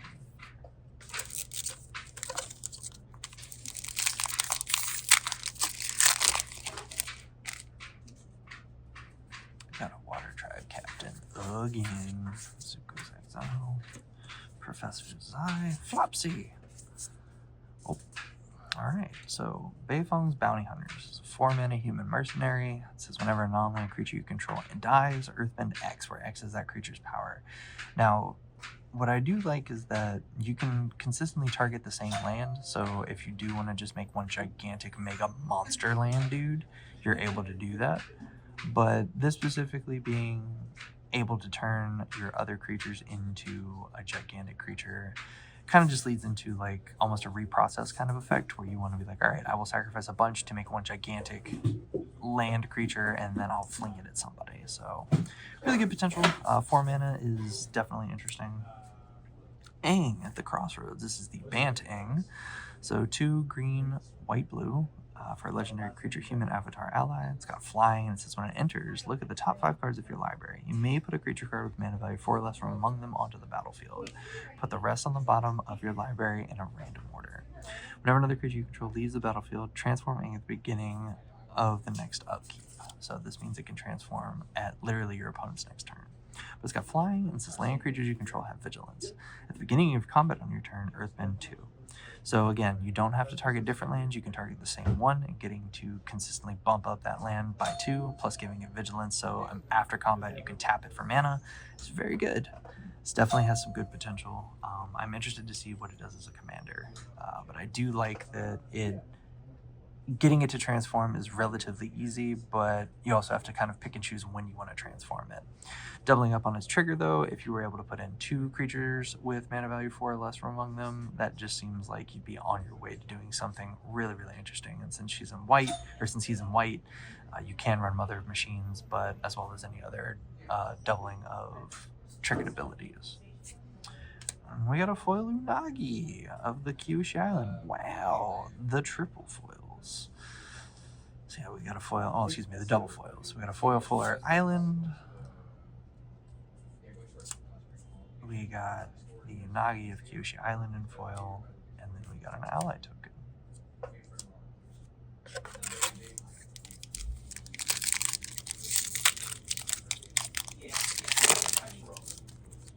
Alright.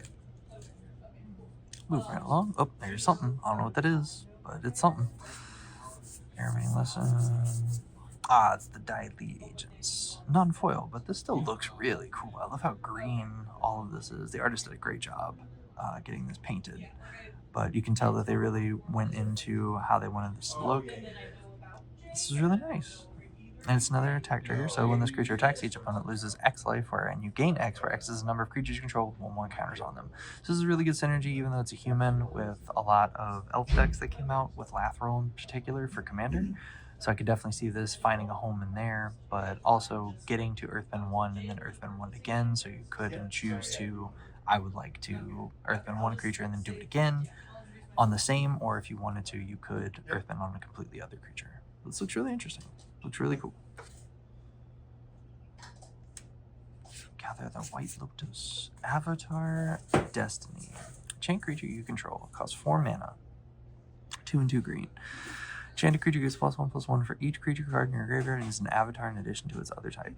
When enchanted creature dies, mill cards equal to its power. Return this card to its owner's hand, and up to one target creature card, or one creature card milled this way, onto the battlefield under your control. Pretty strong. Green reanimation is quite good, and I definitely think it has the potential to do something for sure. Just kind of have to watch out and make sure you don't mill your entire deck. But in some cases, you may want to mill your entire deck. Foil War Balloon, another Appa Forest, and an ally. Alright, coming up on the last 6 packs of this box. We've still only seen one of those ridiculous from the show things in Beastmaster Ascension. We haven't seen anything else super crazy yet. But like I said, I'm hoping that we get to see the Great Henge as that tree, because I think a lot of people are interested, not just in the Great Henge because it's a great card, but because that artwork in particular they really enjoy. South Pole Voyager. Whenever this creature or another ally enters, you gain 1 life. This is the second time this ability is resolved this turn. Draw a card. Very simple, 2 mana, gain 1 life. It's another life-gaining creature that would go really well with Soul Sisters, but a lot of mono white life gain decks will probably consider this card just because it triggers off of other creatures or allies. It does not have to be allies only, so definitely some good flexibility there. Sandbender Scavengers, a 2 mana human rogue. Whenever you sacrifice another permanent, you put a 1/1 counter on this creature. When this creature dies, you may exile it. When you do, return target creature card with mana value less than or equal to this creature's power from your graveyard to the battlefield. Just great. Just wonderful. It, like I said, good early game, and you can instantly turn it up to whatever power you need to by sacrificing treasures, clues, anything else that you might need to. So, wonderful. A foil Rumble Arena, Airship Engine, and a food token.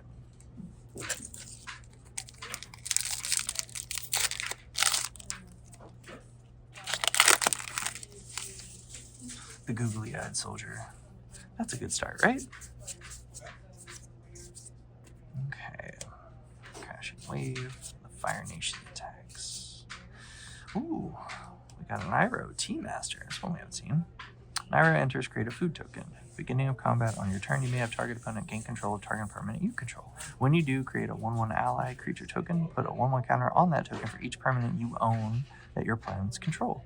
So Zedru is a wonderful commander, and I feel like this is going to be something that you're going to want to see more of, because the token, as long as it's not sacrificed, you can give that to your opponent, and then that will count towards this. So they have to respond by either sacrificing the token that you gave them, or they just have to accept that you're going to get that ally, and you're going to also be getting a 1/1 counter on it. And the good news is that you'll definitely at least get one of them if you give them that food token. Hakoda, Selfless Commander. It's got Vigilance. It's a 4-mana 3/5. It's a human warrior ally. You may look at the top card of your library anytime. You may cast ally spells from the top of your library. And you can sacrifice them to give creatures you control +0/+5 and indestructible until end of turn.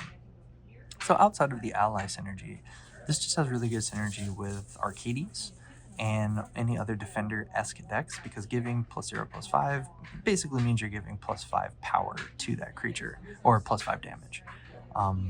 Giving them indestructible is just a bonus. I know that if we do see it, the Wall of Bossing say also gives your creatures indestructible, but it doesn't give itself indestructible. So being able to use this to potentially give your wall its own indestructibility should you need to, it just seems like it could definitely do something for sure.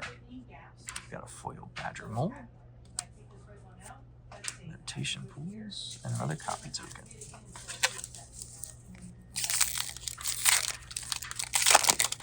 Alright, coming up on the last few packs of box 1 or 2 here, excuse me. We got something in the back. I can't tell what it is, but it's something. The Quenchiest of Thirsts.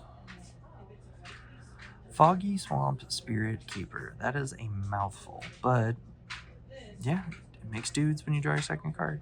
For 3 minutes, pretty good. Gotcha. Oh snap. It is Azula in the fancy artwork. Now she's not foil, but I do like this artwork quite a bit. It also kind of dumbs down a lot of the text that's on the card, because it doesn't have the reminder rules text for firebending. But it says whenever you cast a spell while Firelord Azula is attacking, copy that spell. You may choose new targets for the copy. So if you pair this with Sozin's Comment or anything else that can give you just a bunch of red mana during your combat phase, while she's attacking, you're able to cast and copy a Comet Storm, Fireball, Lightning Bolt, anything that you could possibly imagine, because it does not say copy the next spell. It says copy that spell. So any spells cast while she's attacking, you get to do. We got a Turtle Duck.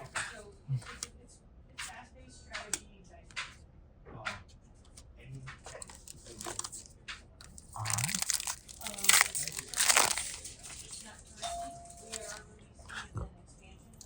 Razor Rings. Oh, some in the back. This time I think it's an uncommon. I was right. It is Combustion Technique. That is a Schmeedier sword, which is also an uncommon. Combustion Technique deals damage equal to 2 plus the number of lesson cards in your graveyard to target creature. If that creature would die, exile it instead. Good with Iroh, good in general. Lessens energy. Seems like it could do something for sure. Oh, we got a fancy Momo-friendly flyer. Again, I do think that as a mono white card, this definitely has potential, mostly for the cost reduction on your creatures. It only does affect non-lemur creatures, but there are so many non-lemur creatures in white that being able to cast your 3-drop on turn 2, and your 4-drop on turn 3, and your 5-drop on turn 4 is just very strong. If you can get this out on turn 1, it's going to be interesting to see the secular motion that you get to kind of go up and do. Merchant Mini Hats and Foil, Island, and an ally token again. Yeah, I'm saying that Earth ally I feel like is probably the most common.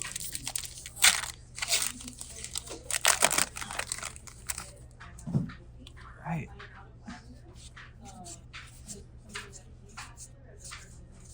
Nothing crazy this time. Another Combustion Man. Oh, it's Grand. She's a 1-mana blue legendary creature. It's a human peasant ally. Whenever she becomes tapped, draw a card, then discard a card. Non-creature spells you cast cost 1 less to cast as long as there are 3 or more lesson cards in your graveyard. A lot of good lesson synergy with these legendary creatures. Definitely have really good potential. The Boiling Rock Rider again. I feel like we got this in the exact same place in the last box. Firebending ones have an untapped ally you control, exile target card from a graveyard, and then when it attacks you may cast an ally spell from among the cards you own exiled with this creature. Now it does say ally spells, so if you have any changeling spells that you exile with this creature, you do get to cast them, or you are able to. Price of Freedom in foil, Plains, and an ally. Alright, last pack of box 2.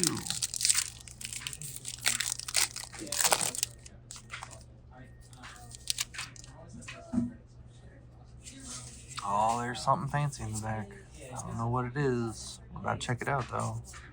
The Clone Legion. Yeah, so, again, just specifically looking at these cards, I know it's kind of hard to tell on the camera, but you can see it a little splotchy, it's kind of pixelated, and it's just in general, it doesn't look great. So I'm hoping that in the future we don't just take screenshots from the show and put them onto cards, especially for like Marvel superheroes that's coming out, as well as Star Trek and other IPs that are coming.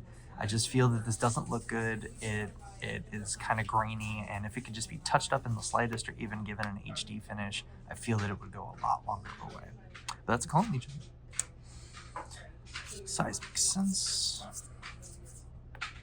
Foggy Swamp Visions. As an additional cost to cast a spell, Waterbend X. So it costs 1 and 2 black, and then you must Waterbend if you wish to do, because you have to.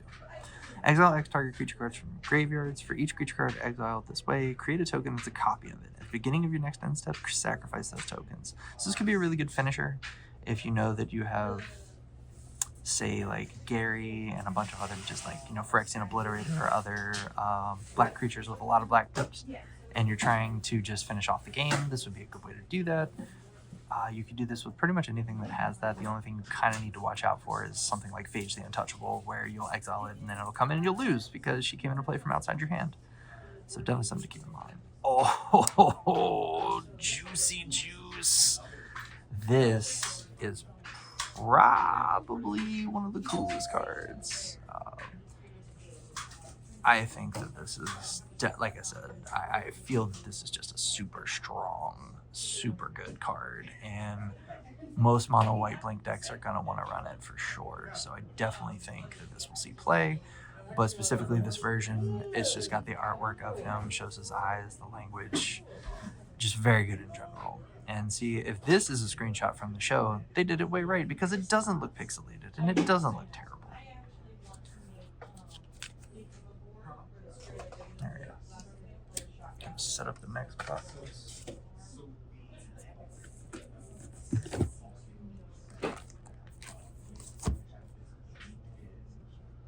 Okay, so on to the next one, on to the next one.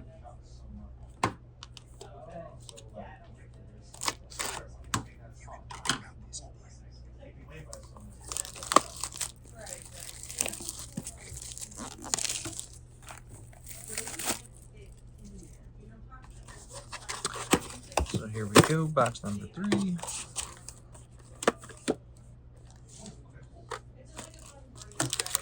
Get started. All right. So we've been just kind of ripping through.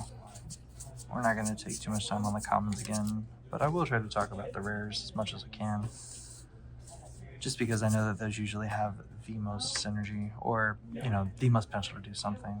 The Unagi is pretty okay. It, like we said, it's the water bending aspect of it is really nice, but being able to flash it in is also super important. Do I think it'll see standard play? Probably not. I think it's a little slow for that, but having just lost some of the other control pieces, being able to put this in when somebody Quantum Riddlers, it just seems like it could definitely be okay for sure. So, or it may pair alongside Quantum Riddlers. We'll see what happens. Oh, the Legend of Kyoshi. So this is the green Saga flip. Its first one is draw cards equal to the greatest power among creatures you control. So that's important to note, that if you get that trigger on the stack and someone removes your 10 power creature and all you have left is 1, you will draw 1 card. There are other cards that specifically say as you cast this spell, and that is important to note the difference. So this one will specifically check for what you control.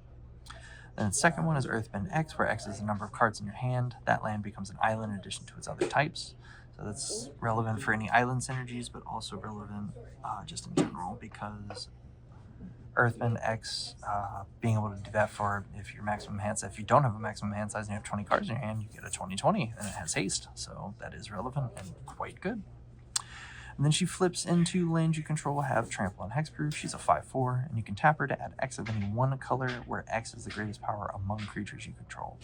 So at base, she brings out 5, because she'll tap for herself, but if you happen to do that 20, like I said, because you drew 20 cards, well, now you're going to be adding 20 of any one color.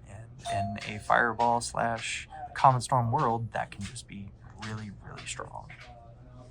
Southern Air Temple and Foil. mountain, and a token. Alright, on to the next one.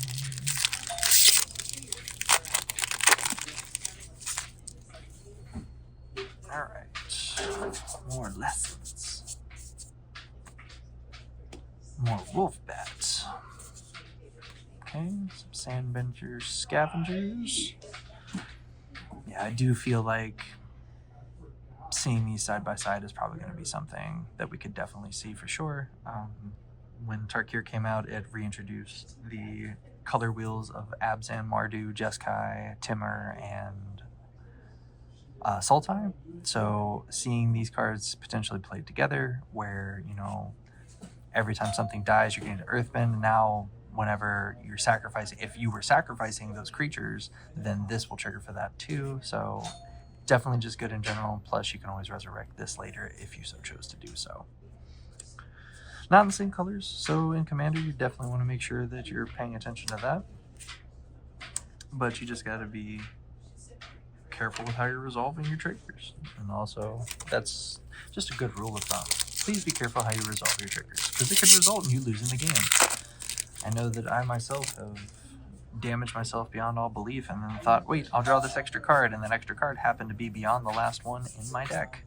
And unfortunately, cost me the game. But I will say that the lesson I learned from that was taking hold of any of the words of spells or words of enchantments from Onslaught and trying to incorporate those enchantments into any deck that draws a lot of cards. Got another Combustion Technique and a Hakoda.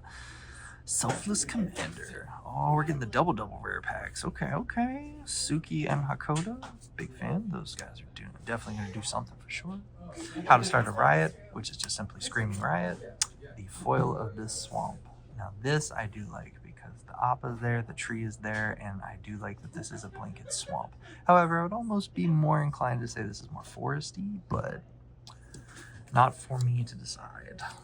I didn't get to create the art design for this set. Someone else did that. And honestly, that's a job I don't think I'd ever want, just because this is a lot. And trying to remember each card mechanically, yeah, that's gonna take some practice for sure. All right, Crashing Waves, Combustion Technique, Meteor Sword. Oh, the Obsessive Pursuit in a fancy frame. So this says when this enchantment enters, and at the beginning of your upkeep, you lose 1 life and you create a clue token. And whenever you attack, you put X/1/1 counters on target attacking creature, where X is the number of permanents you've sacrificed this turn. And if X is 3 or greater, that creature gains lifelink until end of turn. So making something huge on top of giving it lifelink is a wonderful thing to be able to do. And in black, sacrificing things is not really foreign to them. So this enchantment is just very good in general. I think it will definitely see a decent amount of play in Commander. I don't know how well it'll do in Standard, though. Got a Hog Monkey foil and a Foggy Boot Camp with the food token. And back to it.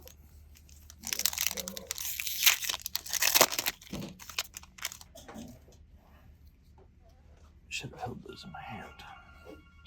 All right, back to commons. And unfortunately, we can't stop the phone ringing. All right. So those are all of our commons. Honest Work. That was the one that you opened. Yeah. Honest Work's not bad. Makes it tap the enchanted creature and removes all counters from it, so this is a good counter remover from any of those pesky 1/1 counter decks that have been floating around. But yeah, turning a creature into no ability citizen, and it can add a colorless named Humble Merchant. Pretty good. Earth Rumble. So when you Earthbend, you can pick another creature to have it fight a different creature in opponent control. So you do not have to have the Earthbend target fight if you do not want to, because losing your lands is usually not great. War Balloon. Ran and Shrew, the dragons. Flying, Firebending 2. When they enter, if you cast them and if there are 3 or more dragon and or lesson cards in your graveyard, you get a copy of it. So you get to have Ran and you get to have Shaw. but specifically dragon creatures giving +2/+, or dragons getting +2/+0 from its activated is quite good. But the Firebending 2 would be easy to activate as long as you can attack with both of them. And we got a Fire Lord Azula. She is Grixis, and I know a few of my friends are excited for this, but I also am excited for this because I like seeing things when creatures are attacking. It says, whenever you cast a spell while Fire Lord Azula is attacking, copy that spell. You may choose new targets for the copy. So, if you declare her as an attacker and then you wanted to play some kind of pump spell, it can work out very well, especially if you're targeting her. But that isn't limited to just once per turn. That clause isn't on there. So, if you go to combat and attack with all of your fire-bending people, and then you have a gigantic Comet Storm, you actually get to copy that for its X value too. So that's pretty impressive. She could be a lot of fun. Got a foil Pillar Launch.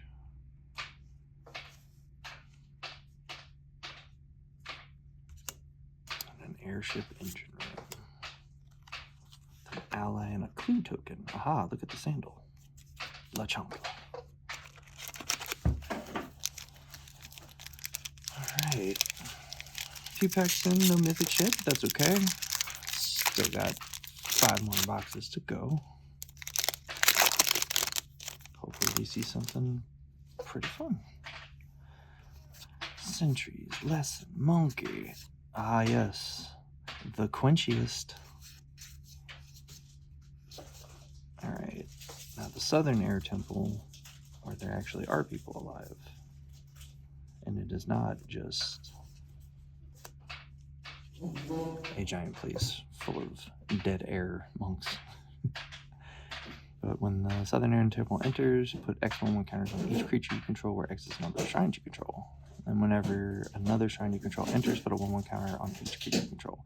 Kind of a mini Cathar's Crusade for shrines, so not too bad.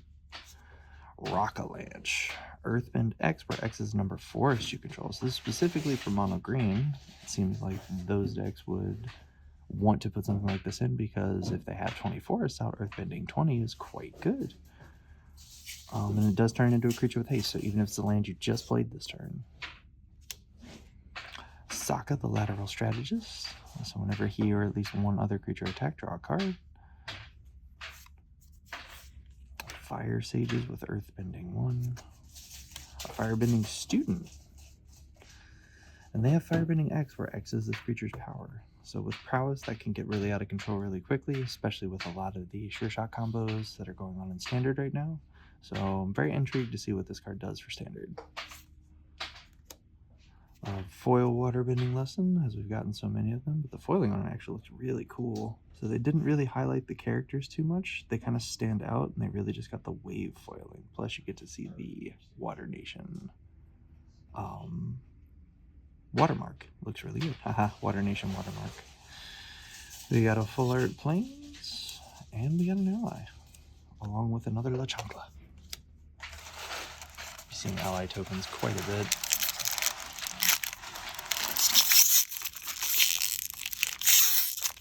This time we're going to do it right. And we're going to hold the cards here while I throw away the trash. Alright, the Rumble Arena. Okay, we've got a Cat Gator, which is not to be confused with the Gator Cat. But it says, so it's 7 mana, and when this creature enters, it deals damage equal to the number of swamps you control to any target. So this is very similar to Corrupt. It's just in creature form, and Corrupt on a stick is kind of good. So it definitely has potential. Another Sokka. Knowledge Seeker. Whenever you draw your second card each turn, put a +1/+1 counter on this creature. When this creature dies, create a clue token. 2 mana. Pretty good. Another Fire Sages, and Wartime Protesters. This one is an ally synergistic creature. It's got haste, costs 4, and when another ally you control enters, you put a 1/1 counter on that creature, and it gains haste until end of turn. So kind of a haste enabler for allies, which with all the tokens that are being created, they can get haste and get counters. So pretty good. How to start a riot. Yes, we all need a lesson on how to start a riot, specifically in foil. And look, at big bold letters. Hey, riot. And that's how I'm assuming most riots actually get started. Island and the Judy copies, along with another Firebending Soldier. It looks like he has googly eyes right there. I don't know. Something about that just seems googly-eyed to me. All right.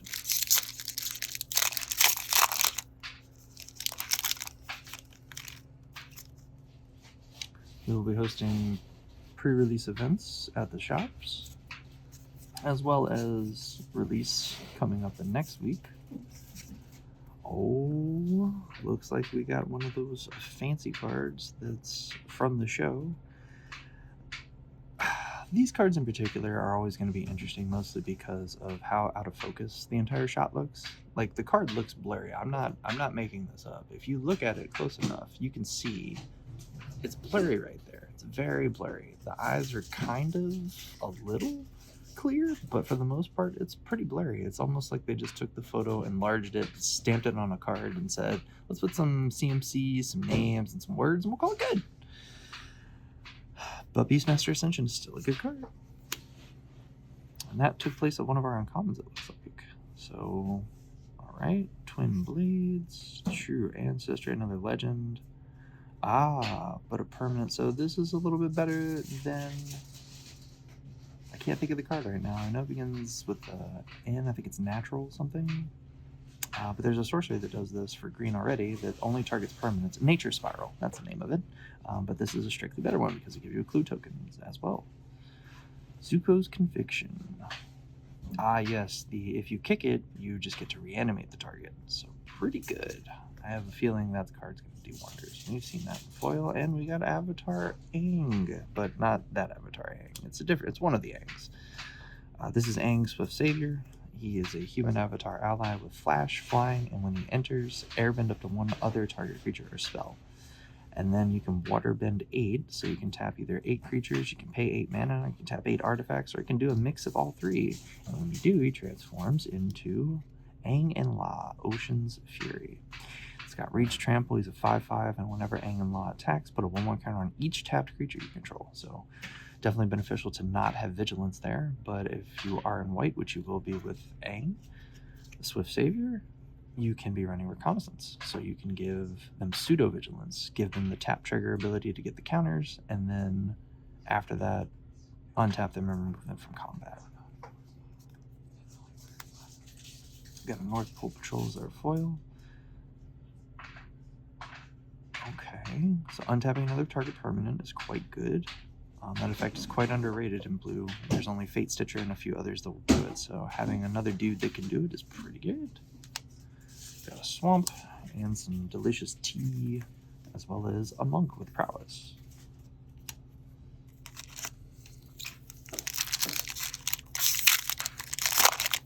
Alright. Again, we're just going to zoom through the commons now, so kind of seeing what the set has to offer. Team Avatar. Whenever a creature you control attacks alone, it gets +X/+X until end of turn, where X is the number of creatures you control. And you can also pay 3 and discard it, and it deals damage equal to the number of creatures you control to target creature. So pseudo removal, but honestly giving the attack alone buff to the number of creatures you control, really good with Exalted, which is a mechanic that is not in the set, unfortunately. Hama the Bloodbender. Hoping that we actually get the lesson of bloodbending, because this character was super cool in the show. Definitely very scary, but also just you understood where she came from, and it is a terrifying ability to have to control other people. But yeah, specifically in the show, she was coming from a pretty bad place, so yeah, it was not a great thing. But you know, Katara learned from it, took what she needed to, and had to only apply it a couple of times. We've got a Solstice Revelations and the Fire Nation Drill. Fire Nation Drill enters, you may tap it when you do destroy target creature with power 4 or less. It's also got 1 permanent you control, your opponents control, lose hexproof and indestructible until end of turn. This ability is quite good. Shadow Spear has it. It sees play pretty much everywhere because of how good it is, and the utility of being able to remove the hexproof and indestructible from your creatures, especially from your opponent's creatures, is wonderful to have. So black getting this is quite good in Commander as well as other places. We got a foil Suki, where power is equal to the number of creatures you control, but when she attacks, you get an ally. So not bad. For 4, could have been better. We also got a foil Island, And then look, it's like Itsuki, but it's not, because it's an ally and a clue token. All right. Next one. So I think of all the nations, I feel that Fire Nation and Earth Nation will probably be the strongest. Wind is okay. I think that there's something to be said about what ends up coming from Porcupine. But I do think there's something to be said about each nation having its own strengths and weaknesses, especially with turning your lands into creatures. That's usually pretty risky. But in this case, since airbending only exiles non-land permanents, you don't really have to worry about those getting flickered out. Plus paying 2 to play a land just doesn't seem right anyways. And we've got Ty Lee, the chi blocker here. She's got Flash and Prowess, and when she enters, you tap up to 1 target creature you don't control. It doesn't untap during its controller's untap step as long as you control Ty Lee. So Ty Lee from the show, if you've seen it, she had the ability to disable chakra points, specifically blocking their chi so that they either couldn't move or they couldn't bend. Very useful, definitely fun to see, and we're very happy that she has Prowess. But the performer ability definitely is a necessity because she decided to become a performer as opposed to constantly being in combat. So I like that they kept that along with her as well as making her an ally. Octopus form is our foil. Again, you see that watermark of the Water Nation. It's really cool. Meditation tools and a food bear token. Just a bear. Even though it's a 4/4 and not a 2/2 with no abilities. Alright. But I think that Fire Nation is probably going to end up pulling ahead as one of the stronger ones. And that's mostly because the attack trigger giving you that mana to use, so your combat tricks are basically covered. You lead into combat having this powerful attack mechanic. That's one of the toffs. But when you do that, you also have the mana floating until combat ends, so you don't even have to do anything as you're attacking. You just have to attack to get the firebending trigger. So it's very interesting to see what's going to happen with it. Alright. We've got a Tundra tank, which has firebending. Now keep in mind, firebending does not mean that the card is color identity is red. It's very similar to Extort. You don't have to worry about not being able to run this in your black commander deck because of this ability. The ability will still add red mana during your attack phase should you decide to do so, but it is not something that you will need to then, it'll convert to black or anything like that because that's just not how the card reads. Redirecting Lightning. This is a very important moment in the show. And as an additional cost to cast a spell, it'll pay 5 life or pay 2. So at minimum, you will be paying 1 red and 5 life, or 1 red and 2 colorless. But it's very similar to every other kind of reroute / bolt bend, other things of that nature. And it just changes the target of a single spell or ability. But this was a very important moment in the show because Iroh was teaching Zuko specifically how to redirect lightning by taking it into himself and then using it as a way to project fire. So really cool. Did a great job on the artwork. Jeong's Deserters. Oh, it's foiled though, so that's pretty cool. I think we got an art card back here. Oh, nope. It's just one of the sweet flip cards. Also acceptable to use these as proxies.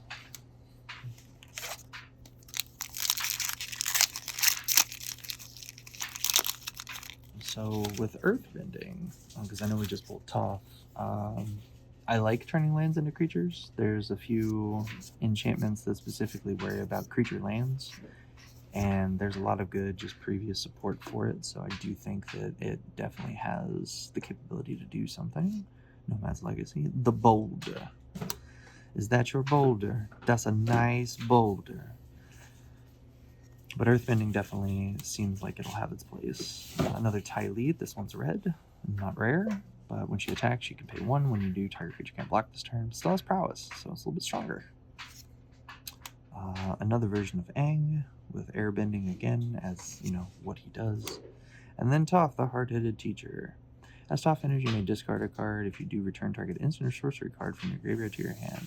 I have a bunch of people that were asking me, do I feel like this could be a really good for girl spell slinging? And honestly, to me, I've always felt that Girl Spellslinging was first introduced with Rada Heir to Keld because she had the original Firebending trigger of when you attack, add 2 red mana to your mana pool. The only difference is that it didn't not empty after you declared attackers. So you had to use all of your tricks during that declare attacker step, as opposed to using it during block or during damage. But then when you cast a spell, Earthbend 1, if that spell is a lesson, put an additional 1/1 counter on that land. So potentially Earthbending 2 if you end up casting a bunch of lessons, and as we saw, there are a bunch of good green-red lessons, so definitely good potential for her in Commander. Whenever an ally enters Earthbend 1 for Haru, the Hidden Talent. Costing 2 is pretty good. So we'll see what that does. Also, you can see that Earth watermark there. That looks really cool. We got a foil North Pole Gates, and not a gate, shockingly. You would think that when they put gates on a card, it would at least say that it's gate, but nope, not this time. The Badger Mole, if you will. See, Platypus Bear, that's one thing that I did enjoy about Avatar, is that they never really tried to play it up and give a thing a different name. They were just like, that is a Platypus Bear, so that's what we're calling it. And similar in Magic, they were just like, that's a Platypus Bear, so we will call it a Platypus Bear. Invasion Submersible. Another Azula. This one is just a mirror, but does still have Firebending 2. And then when she enters, target opponent exiles a non-token creature they control. Then they exile a non-land card from their graveyard. During your turn, you may cast cards exiled with Azula, as you may cast them as though they had flash. So this is where her Firebending and her Thievery kind of comes into play. Definitely looks really cool. I'd be interested to see how this does. We got an Iroh that's super fancy. So Iroh the Grand Lotus, he has Firebending 2.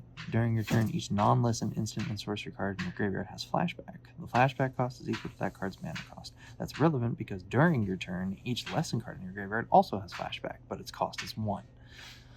So if you have any cost reducers or anything of that nature, this will make it so those lesson cards in your graveyard will be free. So it'll be interesting to see if he does anything in Standard. But as far as Commander's concerned, I definitely think he has a place, giving each of your cards, each of your instant sorcerers flashback.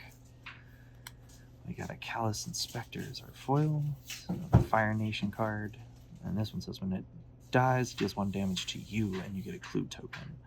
But it does have menace. Some more gates that aren't actually gates, and an ally, and a clue token this time, a Fire Nation clue. Alright. I don't know if they get clues for each different nation, but it'll be interesting to see how they do. Alright. So we have another Zuko here. Good old Zuzu. This is the Exile Prince. She's got Firebending 3, and then you can in turn use that mana to Impulse. So for 4, not bad. Another Suki, this time in non-foil. Fatal Fissure. Choose target creature. When that creature dies this turn, you Earthbend 4. So turning your whatever token creature you want to, or any other creature, into a 4/4 creature is quite good. But you also have to remember that it is putting it on a land, so you just have to be careful with which land you put it on. Hey look, it's a Lion Turtle. But it's not just any Lion Turtle, it is the Lion Turtle. It's 3/6 with Vigilance and Reach for 3. It's got... When it enters, you gain 3 life, and then when it can't attack or block unless there are 3 or more lesson cards in your graveyard. But it's also a mana dork. So being able to add 1 mana of any color and in Simic colors, yeah, this is definitely going to see some play. Maybe in casual. Unsure if someone will make just the generic lesson deck and include the Lion Turtle so that they can have it attack or block. But having it gain life and add mana is still pretty good. It's Uncle Iroh. The happiest lad. Look at that smile. He's so endearing. It's definitely nice, and again, that fire watermark is quite good. So yep, there you go. This pairs very well with the Grand Lotus. It says lesson spells you cast cost 1 less to cast. So if you get the lessons inside into your graveyard, they will be free to flashback. Foil Island, and another Zuzu copy token. All right, I think we're about halfway through this box now.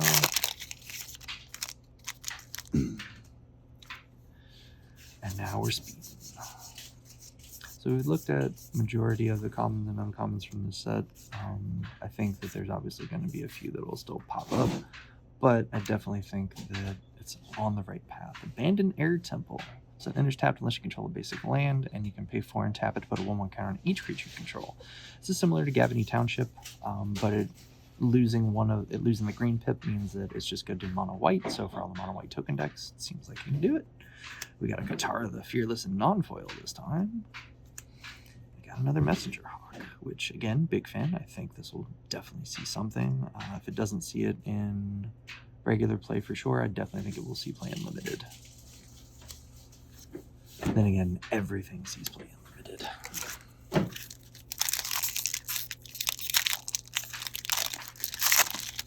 All right. A giant koi. It's a big ass fish. All right. That's Zhao, Ruthless Admiral. The Firebender. Shared Roots. Pretty good lesson. It's rampant growth, but in lesson form. Everything was fine until the Fire Nation attacked. So yeah, this giving 2 creatures for the price of 5, but at instant speed is definitely very good. You can play this at the end of someone's turn, get those 2 dudes ready to go, so this way when you attack the following turn, they can help with the flashback cost, should you want to do it one more time.